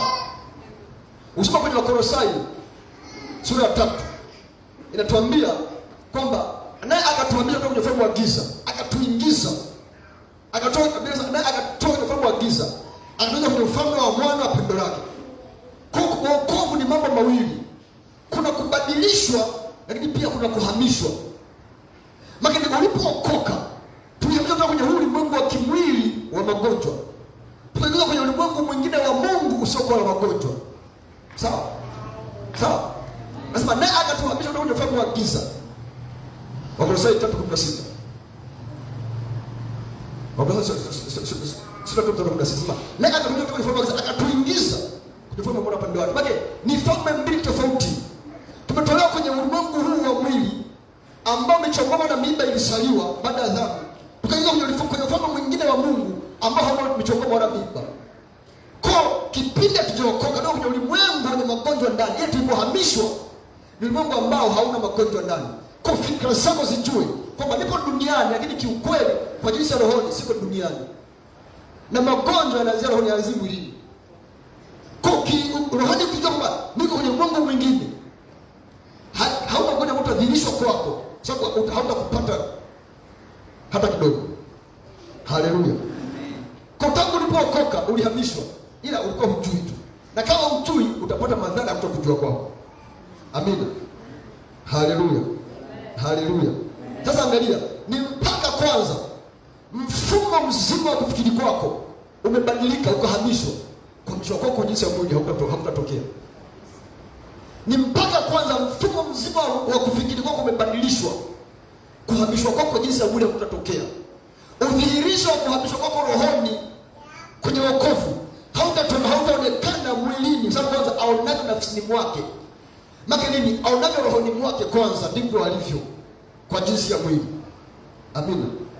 Ndio maana nikasema unapopata neno, unapopata neno, ukapata neno, umepata neno, umelipata, ukaliamini, litafakari, liwaze. Amina. Ndio maana Wafilipi 4:8 Paulo akamwambia Wafilipi, yeyote aliye ya kweli, yeyote aliye ya staha, yeyote aliye mema, ukiwepo wema wote, likiwepo suluhu ni nini? Anasema yatafakarini hayo. Maana unapotafakari hayo umeshinda. Anasema yeyote aliye ya kweli, wake nini? Hajasema yeyote aliye halisi. Ama yeyote aliye ya kweli. Sababu sio kila kitu halisi ni cha kweli. Sasa kama halisi ni cha Mungu. Ukweli ni nini? Alichukua magonjwa yetu. Ukweli ni nini? Kwa kupigwa kwake tumepona. Ila halisi ni nini? Nasikia joto. Halisi ni nini? Tumbo linauma. Halisi ni nini? Nimepimwa na kisukari. Ila huo ni halisi. Ukweli ni nini? Nasema utaifahamu kweli na utakuweka huru. Mungu anatazama kweli aitimize, haitazami ya kitu ambacho ni halisi. Haleluya. Amen. Kwa fikra zako na mtazamo wako, ukitazama ukawaza kweli, na maisha yako jinsi Mungu yanabadilika.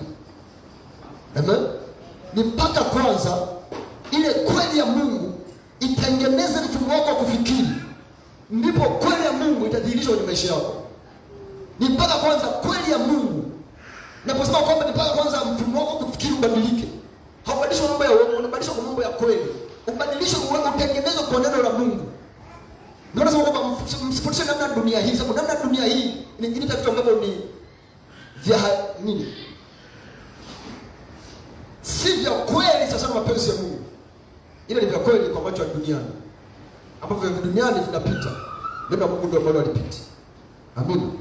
Kwa ni mpaka kwamba kweli ya Mungu itengeneze mfumo wa kufikiri kwako, ndipo udhihirisho au uhamisho wako wa wokovu utadhihirika kwa jinsi ya mwili. Haleluya. Jambo la 4, sio? La 4, ongea neno.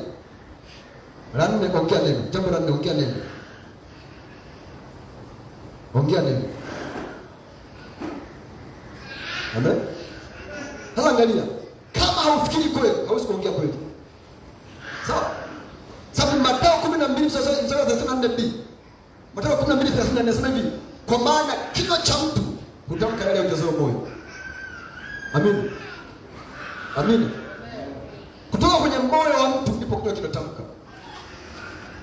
Kile kama for out of the abundance of the heart the mouth is speak. Kwa kutoka kwenye hazina ya moyo wa mtu, kutoka kwenye kile kama ambacho Mungu ameweka ndani yake, ndio kinywa kitaongea. Kwa unataka kumjua mtu unasikia kuongea kwake. Kwa maana nini? Hauwezi kuongea kweli mpaka kwanza umefikiri, kwa sababu unapofikiri unaweka ndani yako. Unaposoma kweli, ukaamini kweli, ukawaza, ukatafakari kweli, ndani yako unakuwa umeweka kweli ndani yako, inadumu ndani yako, na kuongea kwako unaongea kweli. Haleluya. Haleluya. Sasa wale wanaowaza kweli ndio wanaoongea kweli, na wale wanaoongea kweli ndio kweli ile inadhihirishwa kwenye maisha yao. Amina. Usoma Mithali 18 mstari wa 20-21. Mithali 18:20-21 inasema tumbo la mtu litajaza matunda ya kinywa chake. Anasema na atashiba mazao ya midomo yake. Hapo 21 anasema kwamba uzima na mauti huwa katika uweza wa ulimi wake, na wao upendao watakula matunda yake. Anasema kwamba uzima na mauti huwa katika uweza wa ulimi. Neno uweza ni neno power. Sawa? Kiswahili kidogo kwenye Kiingereza. Biblia inaeleza neno power. Kwake ni nguvu. Sawa? Kwa nguvu ya uzima na nguvu ya mauti Mungu anaweka kwenye kinywa cha mtu. Kwa unapoongea unaiachilia nguvu ikatende kazi upande wako, iwe ni hasi au iwe ni chanya, linatimizwa kwako. Kwa hauwezi kuongea kweli kama utafakari kweli, na hauwezi kutafakari kweli kama hujaipata kweli, na hauwezi kuipata kweli kama hujaitafuta. Na inapatikana kwenye neno la Mungu, na neno la Mungu peke yake ndiyo kweli. Ndio Yesu akamwambia Mungu, "Watakasa kwa ile kweli, na neno lako ndio kweli." Kwa neno la Mungu ndio kweli. Na ukiamini ukaichukua ukaifikiri, ukaiwaza, ukatafakari, utaanza kuiongea. Na ukaanza kuiongea, ile nguvu iliyomo ndani yake inadhihirishwa kwako. Sikiza, hakuna kitu ambacho utapata kutoka kwa Mungu kama moja hujakitamka. Kuongea kunatangulia kabla ya kupokea. Amina. Kuongea kunatangulia kabla nini? Kila aliyeokoka ni mtumishi wa Mungu. Anasema mtumishi wa Mungu sote wanaohubiri madhabahuni. Kila mtu aliyeokoka ni mtumishi wa Mungu, anaweza kumtumikia Mungu kwa njia mbalimbali. Kama kwa daktari, kama ni mwalimu, kama wewe ni mfanya biashara, kama unafanya kazi mahali popote pale, sawa sana mapenzi ya Mungu ndio kama neno la Mungu, kwa kumpendeza Mungu ni mtumishi wa Mungu. Na sababu ni mtumishi wa Mungu, Isaya 4:26 inakuwa upande wako. Kwamba anathibitisha maneno ya utumishi wake na kuya nini? Na kuya anathibitisha Kiswahili kinapenda kufinyiliza nini? Na kutimiza na kuyafanya maneno mashauri ya wajumbe wake. Na kila mtu ambaye amekuwa mtumishi wa Mungu. Ndio maana ile wa Mhubiri 5:6 inasema usije kinywa chako kukosesha mwili wako mbele ya malaika.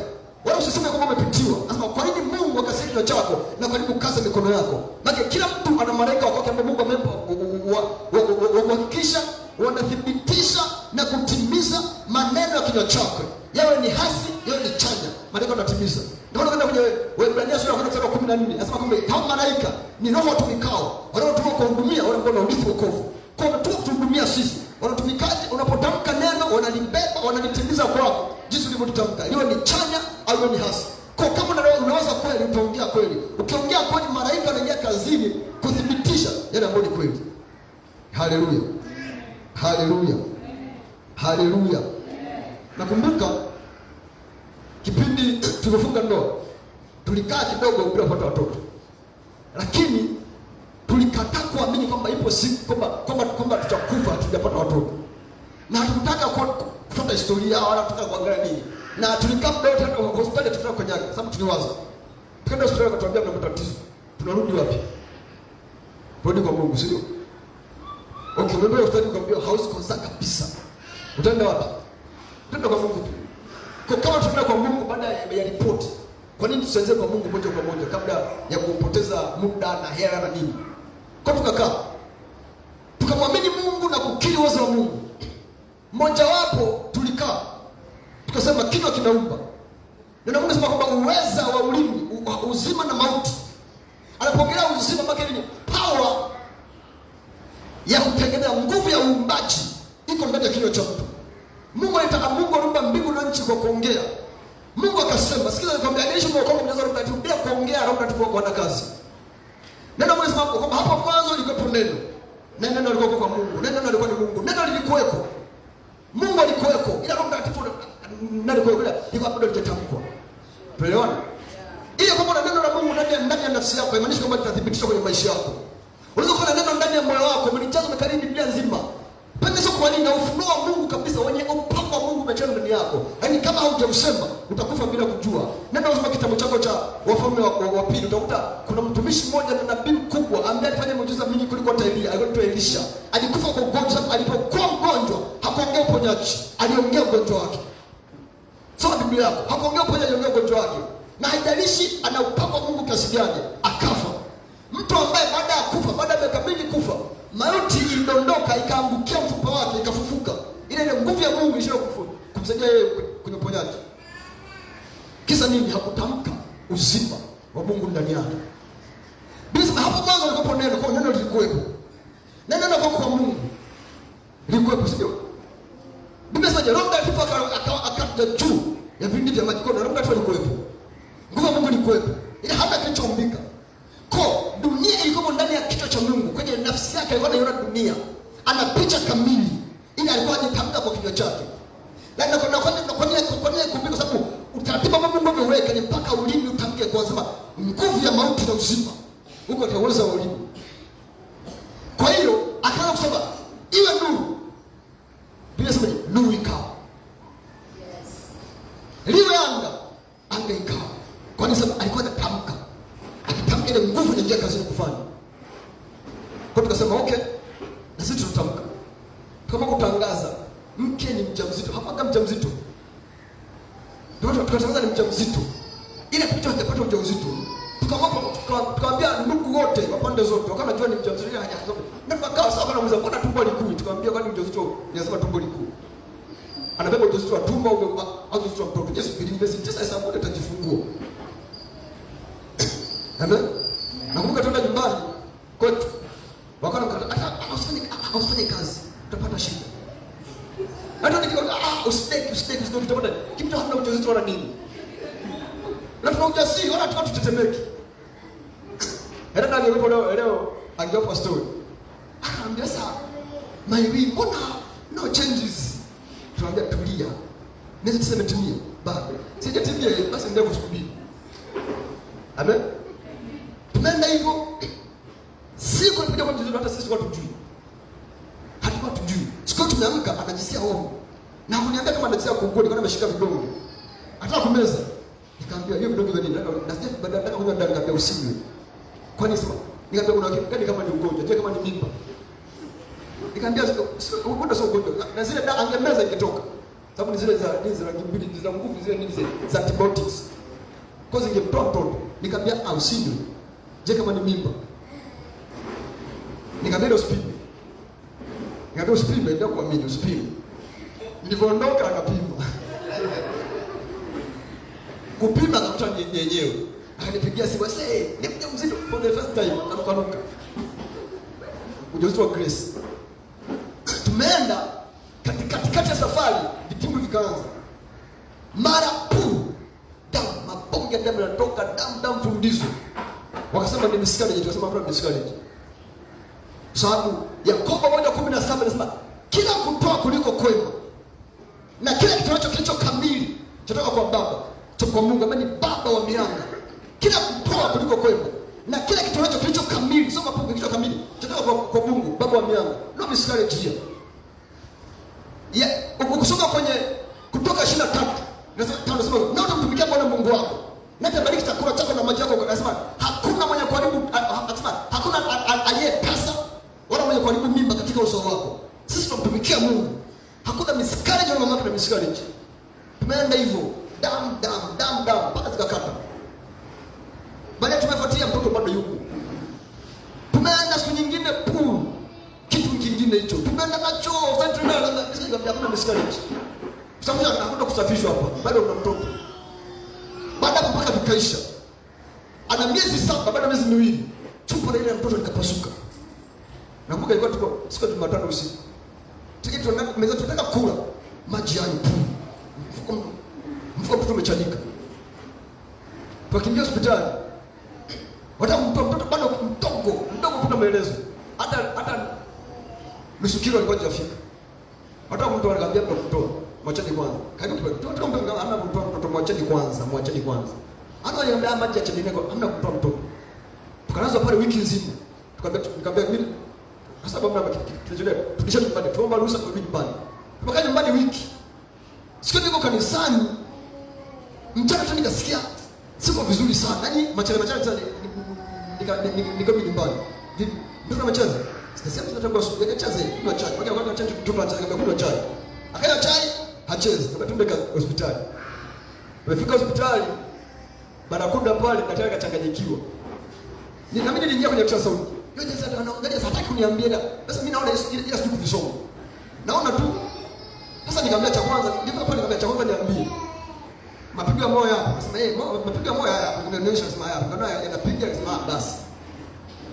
Ila kuniambia hawezi kwa nini kiona mle ndani. Amesha panic.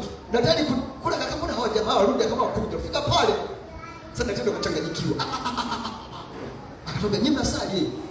Basi kama mnasali ndio kuomba Mungu. Hapa ni Mungu peke yake, hamna kingine. Akachanganyikiwa. Matibabu wapi Kairuki? Akapiga simu. Piga simu Kairuki akasema mimi natangulia nikuta Kairuki. Akatoka Nduki, akafunga ofisi akakimbia Kairuki. Kuambia watu hudumie fast zile nini. Sasa ndio sisi ndio tunapose wala tuna pressure. Amani ya Mungu iko inatawala. Hiyo ile watu kufundisha na story. Tumekaa kama tuanze kupiga story pale kwa sababu kupiga story na watu pale. Kwa nini tunajadili? Twende au tubaki kwanza? Ghafla kishika uchungu. Tukaenda. Fika pale dakika 2 akamtoa mtoto. Ila sasa Mungu akatufanyia muujiza. Mtoto akamsha kuangalia ngoja ngesi kadhaa ana chini kilo moja. Alikuwa na gramu 900. Hadi kilo sukari ni kubwa kwake. Akaanza kwenda kilo sukari. Sasa kuna vitu vitokea kule hospitali. Mpaka leo watu wanashangaa. Grace ni mzima. Sasa kwanza anashangaa. Alizaliwa mdogo, miezi miwili kabla. Lakini alilia akasukua nadhani 8 kwa 10. Na tukawekwa wala sio kule sio beta tukawekwa 10. Tulikaa leo, kesho wakaturuhusu, tukawa hamna chanjo, tukakaa tunasubiri chanjo. Ile tulikuwa tumesharuhusiwa. Vile vile alivyokuwa, Mungu alimpa nguvu from nowhere. Akata ukijao kunyonya hawezi kufanya chochote. Nyama zao alikuwa anatoka hivi vitu. Tumekaa on tunasubiria chanjo. Ghafla kakabadilika rangi. Kakawa kijani. Kablu. Kama brightness. Kakawa kablu. Alipokuwa blue, manesi wakaja mbio wakamchukua. Ile kwa blue, maana yake hana oksijeni, mapafu yafanye kazi mwilini. Yaani nguvu imepungua. Tukakimbiza kwetu, tukashuka kwetu chini, tuko mbio tukashuka. Kila wanachojaribu wanaongea mashine. Nesi alitetemeka mpaka anaongea mashine kidogo kinaanguka chini. Mimi niko pale naona watu wamechanganyikia pale. Ndani yangu nikajisikia panda juu, nikarudi odini, maana tulikuwa kuchukua cha private. Nikarudi odini, nikafunga mlango, nikaomba. Nimeomba kama dakika 5 hivi. Wakashangaa oxygen saturation hatakiwe chini ya kama 89 85, yani ilikuwa isiyo chini ya hapo. 95. Ilikuja mpaka ngapi? Mpaka sio 20 ngapi? Mpaka 21. Ndani ya dakika ule nilipopanda ile naomba ikashuka kutoka 21 ikapanda mpaka 90. Na kuanzia pale akasema, sasa anasema kwa mtoto wa namna hiyo akawa mdogo, ikitokea vile hazipo kwa kawaida tena. Lazima kuna namna ubongo huu umeharibika. Anakuwa kama wale watu tunaona kama ni masembe zile mazumbe kama mazezeta. Hadi mpaka leo yuko vizuri. Ana memory ya kufa mtu. Kwa nini? Kwa tunaongea. Kipindi hicho tunaongea kwa watu wanaongea sasa hizi. Yaani ukilala unalala unaota, tunaongea hata kwenye ndoto. Mchana unaongea, usiku unaongea, asubuhi unaongea. Yaani unaongea kwa vitani. Kwa sababu nguvu ya uzima na mauti iko kwenye ulimi. Iko kwenye ulimi, iko kitu kingine. Unaongea kinyume na kile ni kwamba tunaongea sasa na mazingira. Unaongea kinyume na mazingira. Kipindi kuna giza, Mungu akasema na iwe nuru. Katikati ya giza na nuru ikawa. Kwa kipindi katikati ya changamoto unaongea kile ambacho unakitaka. Ile nguvu inaingia kazini kufanya. Na inabadilisha mazingira. Haleluya. Haleluya. Marko 11:23. Marko 11:23. Marko 11:23. Marko 11:23. Marko 11:23 anasema hivi. Amin nawaambia, yeyote atakayewaambia mlima huu ng'oka ukatupe baharini, wala asitie shaka moyoni mwake, ila aamini kwamba hayo yasemayo yametukia, yatakuwa yake. Ukiamini kwamba hayo yasemayo yametukia, yatakuwa yako. Shida ni kwamba tunaongea sasa na mazingira. Ndio maana haya mazingira ndio yanajirisha kwetu, sababu unachokiongea ukikiamini kinatukia, kinakuwa chako. Lakini ukiona mazingira ni tofauti, ukaamua kuongea tofauti na mazingira, ukaamini kile ambacho umekiongea, kile ambacho umekiamini ambacho kinatukia, kinakuwa cha kwako. Tunaelewana? Tunaelewana? Kwa ukisema na typhoid inakuwa na typhoid kweli. Usema na malaria inakuwa na malaria kweli. Usema na corona inakuwa na corona kweli. Amina. Amen. Haleluya. Mithali 34, Zaburi 34:12. Zaburi 34:12. Zaburi 34:12. Zaburi 34:12. Na Mungu anasema, ni nani mtu yule apendezwaye na uzima, apendaye siku nyingi apate kuona mema. Amen. Umeona? Ni nani mtu yule apendezwaye na uzima, apendaye siku nyingi apate kuona mema. 13 anasema hivi, uzuie ulimi wako na mabaya na midomo yako na kusema hila. Umeona? Uzuie ulimi wako na mabaya na midomo yako kufanyaje? Kusema hila. Kama unapozuia mdomo wako na mabaya, unapozuia ulimi wako useme mabaya, usiseme mambo ambayo tofauti, unapata siku nyingi na unapata uzima. Sasa nani apendaye uzima? Na anayetaka kuona siku nyingi, kuishi maisha marefu manani, auzuie ulimi wake. Yaani sababu ulimi wako unaweza kukatisha siku zako. Ulimi wako unaweza kuondoa uzima wako wa Mungu ndani yako. Haleluya. Haleluya. Jambo la 5.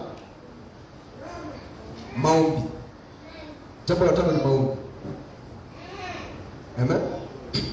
Ukitafuta neno ukalipata neno, ukaliamini neno, ukalitafakari neno, na ukaamua kutamka, ukaongea neno, ukaona bado kuna vitu fulani havijathibitisha, bado kuna vitu fulani bado vinakunyemelea, ingia kwenye maombi. Unaingia kwenye nini? Kwenye maombi. Ukisoma Yakobo 5:13 na 15, Biblia inasema hivi, ni nani, je, kuna mtu kati yenu hawezi? Lazima naombe.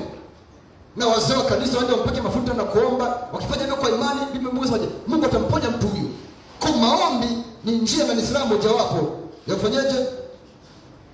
Ya kuingizwa kwenye agano la kiungu. Amina. Kwenye agano la kiungu. Yohana, njia ya Yohana sura Yohana sura 14. Yohana sura 14. Nasema hivi.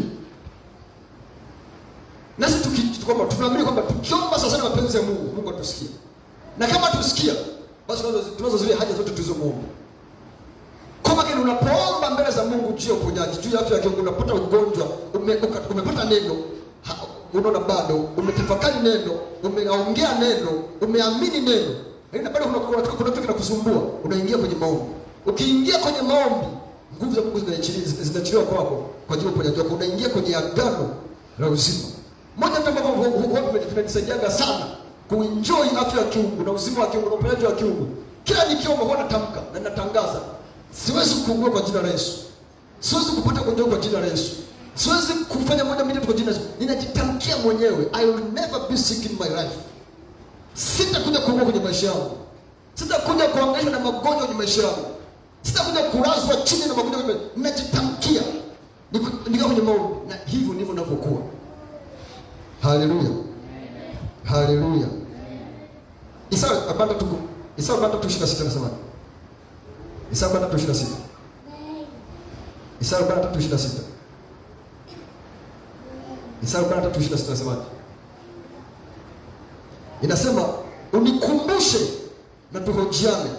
Eleza mambo yako upate kupewa haki yako. Unikumbushe na tuhojiane. Eleza mambo yako upate kupewa haki yako. Na hii ni haki ya kiagano ambayo ilitolewa Yesu kufa pale msalabani. Kwa unapokuwa una udhaifu wa aina yote ile, unakuja ndio ukienda mbele za Mungu unasema eleza, tuhojiane, ili eleza upate haki yako. Eleza haja yako upate haki yako. Unapoingia kwenye maombi, Mungu kwa kupigwa kwako unasema tumepona. Ulichukua na ugonjwa wangu. 1 2 3. Umesema tukiomba sana mapenzi yako unatusikia. Mungu unasema hizo haja tunazo kuomba. Lakini pia Mungu unasema mimi ni kiungo cha mwili wako. Umesema kwamba mimi ni hekalu lako na Roho Mtakatifu anaishi ndani yangu. Umesema Mungu utaharibu kile kinachotoka kwa hekalu lako ambalo ni mimi. Mungu katika jina la naomba hiki na hiki na hiki. Ondoa ugonjwa, acha Mungu uponyaji ndani yako. Unakata ukiomba kwa namna hiyo, nguvu ya Mungu inaingia kwako na unasema anasema hivi, anasema unikumbushe na tuhojiane. Eleza mambo yako upate kupewa haki yako. Kwa kikaa kimya, hata kama ni haki yako utaipata. Amina. Haleluya. Jambo la ngapi? Jambo la 6. Jambo la 6. Mafuta ya upako. Mafuta ya upako. Mambo ya kiagano ambayo tukatumia na kuingiza kwenye uponyaji wa kiungu, mafuta ya upako. Amen. Kuna watu wa dini na wahubiri wa kidini wanasema mafuta ya upako sio sahihi. Labda kuna Biblia kwao. Ila Yesu aliwatuma wale watu 72. Akawatuma wawili. Biblia inasemaje? Aliwapa kama nendeni mkawapake mafuta watu, mkapoze magonjwa yao. Yesu aliwapa wanafunzi wake mafuta na akamwambia nendeni mkawapake watu mwapoze magonjwa yao. Tunaelewana? Tunaelewana? Yakobo sura ya 5 mstari wa 14 na 15. Akasema kama kuna mgonjwa katikati yenu, akasema wazee wa kanisa waende na kumpaka mafuta. Wakasema wakimpaka mafuta na kuomba, wakafanya kwa imani, atasamehewa dhambi zake na atapona na ugonjwa wake.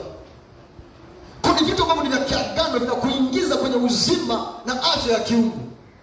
Amin. Kwa kuna mtu anakuombea, kuna mtu anapaka mafuta, si swala, ni swala la kiroho na ni swala la kiagano. Tunaelewana? Tunaelewana? Ndio kwenye waraka Yohana, yeye anasema na yale mafuta yenyewe yatawafundisha. Mafuta ni kiwakilishi na Mungu. Nikiunganisha na kuunganisha mtu kinachukua imani ya mtu na kiunganisha mbele za Mungu. Ile kinabeba nguvu za Mungu, nguvu za Roho Mtakatifu kuingia ndani yake. Amen. Ndio maana anointing ni mafuta ya upako. Kusema mafuta ya upako, kama ni uchawi fulani. Kama ni uganga. Swali. Kama ni uchawi fulani, kwa shetani anaweza, Mungu ndio hawezi.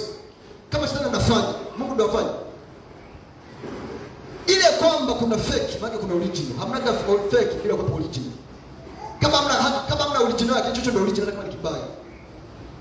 Shetani anaga cha kwake, shetani na fake. Kwa kama unatumia mafuta kwa ajili ya shetani, ona hakika alitoka kwa Mungu. Na shetani anasoma Biblia na anaijua vizuri. Amina. Sababu alikwenda kumjaribu Yesu kwa kutumia neno. Alimwambia jitupe chini. Alichukua Zaburi 91 mstari wa 12 na 11. Anasema jitupe chini. Kwa maana imeandikwa, atakuagiza malaika zake. Wamoja wachukue na usikie mgao katika jua. Jitupe atakuongezea. Yesu alitoa maandiko, akatumia maandiko kwenye kumbukumbu la Torati, anasema imeandikwa, usijaribu kwenda Mungu wako. Kwa shetani anajua maandiko. Lakini ni mpaka kwanza uwe unafanya kwa imani na kwa kujua. Ile kwamba wanasema mafuta ya upako, wewe unamesikanyaga mafuta, wewe si maji, si nikwambie, hata hawa wanaopinga wanatumia. Siku moja nenda kwa kakangu mmoja hivi, alikuwa anadedicate nyumba yake. Akaita kiongozi wa dini yake. Alifika pale wanataka kuweka wakfu ile nyumba. Akamwambia nileteni ndoo ya maji. Nileteni maji. Wakati mzee maji, nileteni ndoo kabisa, ndoo. Wakati ndoo itakuwa ya maji. Akaombea ile maji, akasema nileteni na chumvi. Akachukua na chumvi akaweka. Akaombea pale, wakamwagia kwenye nyumba. Hao wakiona wakifuna sisi tunafanya hivyo, wasema tunafanya mambo ya kichawi.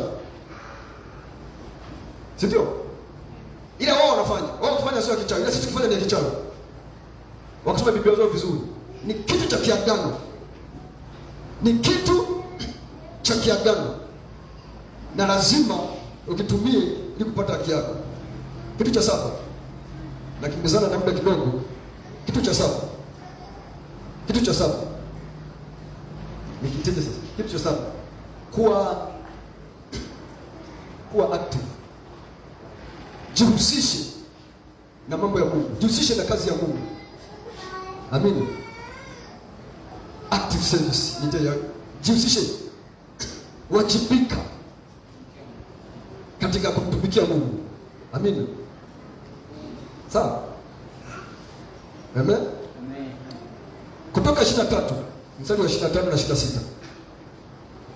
Kutoka 23. Kutoka 23. Kutoka 23 mstari wa 25 na 26. Nanyi mtamtumikia Bwana Mungu wenu, naye atakibarikia chakula chako na maji yako, nami nitakuondolea ugonjwa kati yako. Hapata kuwa na mwenye kuharibu mimba wala aliyetasa katika nchi yako, na hesabu ya siku zako nitaitimiza. Unapomtumikia Mungu kuna mambo mengi yanabediwa hapo. Kwanza, anabariki chakula chako na maji yako. Sawa? Anahakikisha swala zima la maisha yako, chakula, kunywa, kila kitu kinakuwa kwenye nafasi yake, kiko vizuri. Anaondoa na magonjwa kati yako. Sema nani nitakuondolea magonjwa kati yako. Ameshasema hivi, hapata kuwa na mwenye kuharibu mimba wala aliyetasa katika nchi yako. Anasema na hesabu ya siku zako zibaki nini? Hautakufa kabla ya wakati wako. Hizi ni ahadi ambazo zimepewa. Si kila mtu yule mtu ambaye tasikiliza. Haongelee mtu kusali hapa. Ile kuja kanisani haitoshi. Anaongea kumtumikia Mungu, kujishughulisha na mambo ya Mungu. Kujishughulisha na Mungu, fanya kitu kwa ajili ya Mungu. Jipe kitu kanisani cha kufanya. Kuwa active. Tuelewana? Tunaelewana? Tunaelewana? Sasa angalia. Hii kitu. Sasa wasema mbona kuna wachungaji wengine mambo yanawapata maaskofu, maaskofu wakuu, archbishops. Sawa? Mapapa. Hapa hamaanishi title. Sawa? Kwa tofauti kati ya kuwa na cheo na kutumia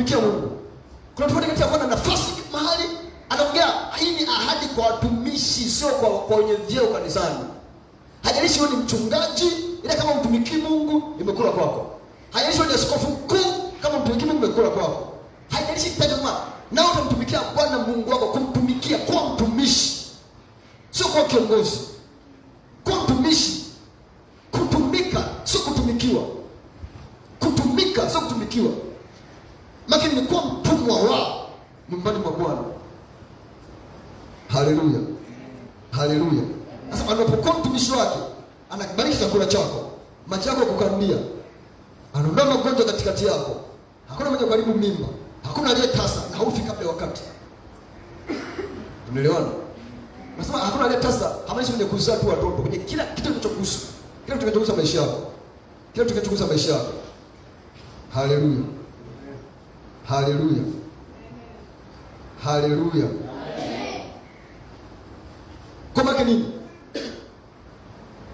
Utumishi wako kwa Mungu, kumtumikia Mungu kwenye eneo lolote lile kwenye maisha yako, ni kifaa kinachokuunganisha kati yako na Mungu kiagano kwa ajili ya afya yako ya kiungu, pamoja na zile ahadi nyingine zote. Ni sawa sawa na TANESCO imekuletea umeme. Au umekuta umeme nyumbani kwako. Hautapata umeme wala itawaka mpaka kwanza na switch umeweka. Kwenye ile switch kuna kile kuwasha na kuzima. Kile ndio kanaunganisha kati ya nyaya za juu za huku na huku ili tai wake au kitu kingine kifanye kazi na umeme. Ukikazima kale umekata. Utumishi wako ndio unaunganisha ile nguvu ya Mungu na hizi ahadi za Mungu zinazochelewa kwa kila mtu. Ziunganishwe na maisha yako. Usipotumika maana ni umejika. Umejidisconnect, umekata. Amina. Ndio maana ni muhimu sana usikate kwenye sanduku karidhika. Kama huwezi kuhubiri, fanya maombi kwa ajili ya kazi ya Mungu. Kama huwezi kuomba, alika namna mtu hawezi kuomba. Sikiliza, unapoomba, omba kwa ajili ya huduma ya Mungu. Omba watu wafunguliwe, omba Mungu aonekane, omba ufanye Mungu kue. Karibu watu kanisani, waambie watu habari njema za Mungu. Hauna muda, okay, nimebanga siwezi kwenda kutoka kuhubiri injili. Okay, piga magoti hapo, nataka kwenda kwa dakika 2. Siwezi kuomba muda ule, sasa hivi nimebanga siwezi kuomba. Okay, alika mtu hata kwenye message au kwenye status. Lakini baada tu uwe kuna kitu unakifanya kwa ajili ya Mungu. Lazima unafanya. Sikiza nikwambia, hivi ni vitu ambavyo ukivifanya hahitaji kuomba tena. Yaani automatic unakuwa kwenye gari, unashangaa tu upo. Ndio maana kuna mtumishi wa Mungu leo una mpaka siku unaweza mpaka siku anaondoka dunia ameshaikuokoka kweli. Sababu ni kwenye agano ile atenda kazi upande wake. Yeye anafanya wajibu wake, Mungu anafanya wajibu wake. Vitu vingine vyote vinajibu. Tunaelewana? Tunaingia ngapi? Ya 8. Amen. Ya 8 si ndio? Moyo mchangamfu. Ya 8 hapa ndio 9 mwisho. Moyo mchangamfu. So Mithali 17:22. Mithali 17:22. Mithali 17:22. Inasema moyo uliochangamka ni dawa nzuri, bali roho iliyopondeka huikausha mifupa. Moyo uliochangamka ni dawa nzuri, bali roho iliyopondeka huikausha mifupa. Hapa ninakwambia mambo 9 ambayo ukiyafanya na kama kuyaishi unaingizwa kwenye agano la kiungu, la afya ya kiungu na la uponyaji. Kwa maana nini? Hakikisha moyo wako usio na huzuni. Unakaa na simanzi, unakaa na huzuni, unajipa mawazo, usikubali stress. Achia sababu moyo wako usipochangamka, ukikaa na huzuni unakausha mifupa. Ukienda pale Moi kwenye kitengo cha mifupa, acha wale ambao wamevunjika na jali na nini. Au wale ambao sio mifupa ndio. Ukienda kwa wachunguzi wengi, tunashangaa maisha yao wanaishi kwa stress. Unashangaa kwenye magoti yake yale maji ile laini ya kwenye magoti ambayo inalanisha goti isichumbule vyuma vile mifupa ile isichumbuane ile nike kwenye joints au kwenye mikono huko. Unakuta hakuna yakikauka, sababu kikunja mifupa inasumbua na ikisumbua tunasikia maumivu makali. Sababu ni sababu utelezi ule uteute umekauka. Fuatia maisha yao, wote wanaishi kwa stress. Ndio maana haijalishi mtu unaishi hata kama unaishi nenda kusumbua, usijipe stress. Ndani yako kaa kwamba stress naziachia. Moyo wako ukienda furaha, moyo unaochangamka ni dawa nzuri, bali roho inayopondeka huikausha mifupa. Amina. Amen. Mithali 18:14. Mithali 18:14. Mithali 18:14. Inasema roho ya mtu itastahimili udhaifu wake, bali roho iliyovunjika nani awezaye kuistahimili? Amina. Amina. Sasa roho ya mtu inastahimili udhaifu wake. Maana ni roho ya mtu iliyochangamka ambayo inatafakari na kuwaza neno la Mungu. Ile kustahimili udhaifu wake, maana ina uwezo wa kubeba udhaifu wake na kusema na kufanya na kuhakikisha kwamba ule udhaifu wake haumsumbui kwa jinsi ya mwili, ile ukauchukua na kutupilia nje. Tunaelewana? Tunaelewana? Nehemia 8:10. Nehemia 8:10.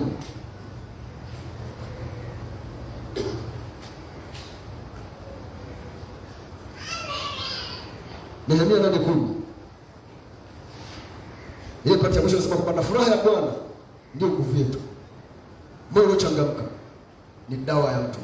Ila moyo uliopondeka, moyo uliovunjika, moyo wenye huzuni, moyo wenye stress, moyo wenye mawazo unakausha mifupa. Anasema furaha ya Bwana, Nehemia 8:10, anasema ndio nguvu yetu. Amen.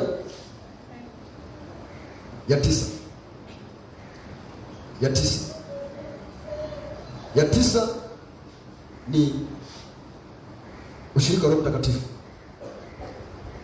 Amen. Amen. Usoma ile Yohana sura ya 6, mstari wa 8:58. Yesu anasema aule mwili wangu na kunywa damu yangu hukaa ndani yangu na mimi ndani yake, naye atakuwa na uzima wa milele. Anasema hata kufa bali ataishi. Amen. Kwa ni jambo lingine la kiagano ambalo linaachiliwa kwako na unakuwa na afya ya kiungu. Bwana Yesu asifiwe sana. Ukisoma kwenye ile Wafalme wa pili sura ya 4 utakuta kuna story Elisha na wanafunzi wake wameenda kutafuta, wanafunzi wameenda kutafuta chakula. Walikuwa wanapata kipindi cha njaa, wanapoenda wakapata chakula wakaja nacho kupika. Wakapika, lakini bahati mbaya kile kitu kilikuwa ni sumu. Yaani matunda yalikuwa ni sumu. Na wao kutoka kama ni sumu. Wakachukua, wakapika. Walipopika, ile wanaanza kula. Usome mstari wa 40. Wafalme wa pili sura ya 4 mstari wa 40. Walipokula, mtu mmoja akapiga kelele. Anapiga kelele, anampigia yule mtumishi wa Mungu, anamwambia mauti imo sufuriani.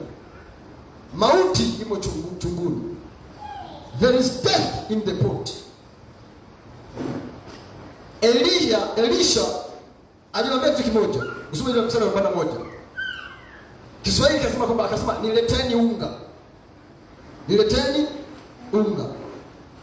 Lakini Kiingereza kinasema kwamba nileteni, neno unga anatumia neno meal ambayo inatumiwa kwenye ile meza ya Bwana. Sawa?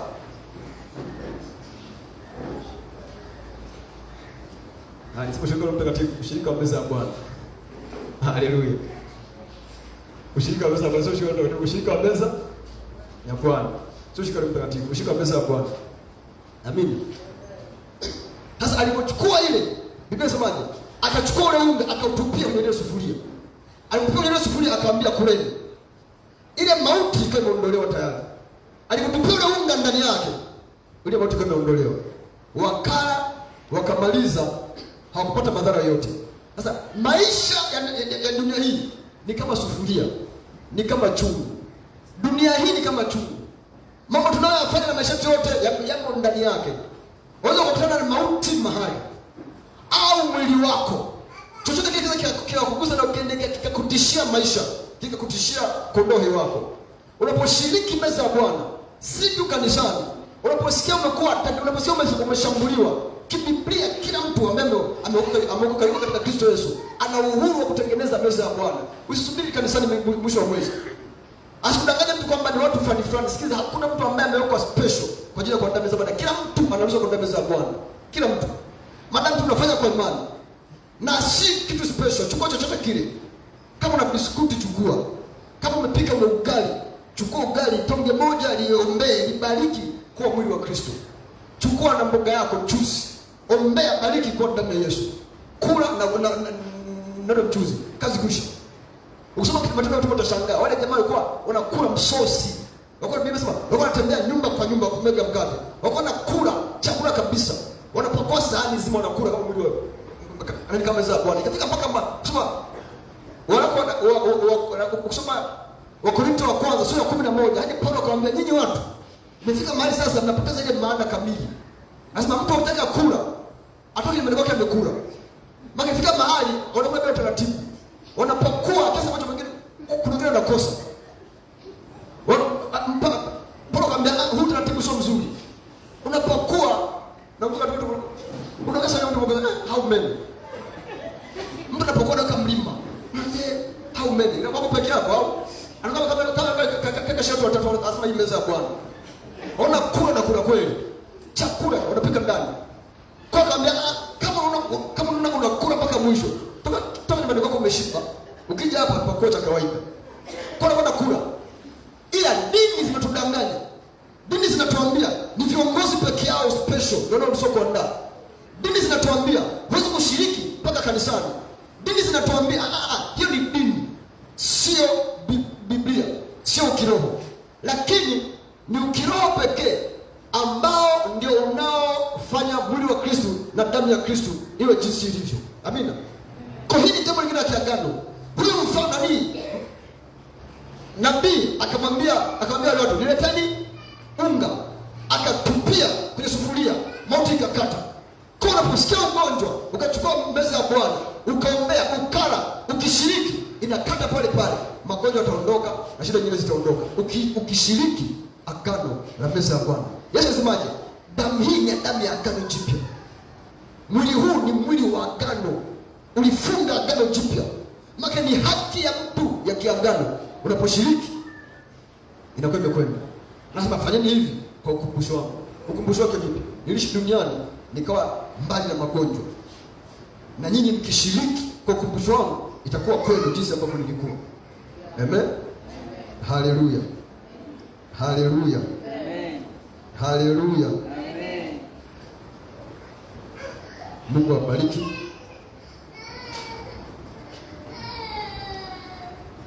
Tumefika mwisho wa kipindi chetu cha leo. Kwa hiyo haya ni mambo 9 ambayo ukiyaishi, ukayafanya, ukafuatilia na ukahakikishia afya ya kiungu na uponyaji wa kiungu unakuwa ni sehemu yako. Kumbuka, ufalme wa Mungu unaendeshwa kwa siri na unafanywa kwa siri na ni kanuni za kwake. Ukiishi kwa namna hiyo, utanikumbuka kwamba kweli nina enjoy afya ya kiungu. Mungu awabariki sana. Amen.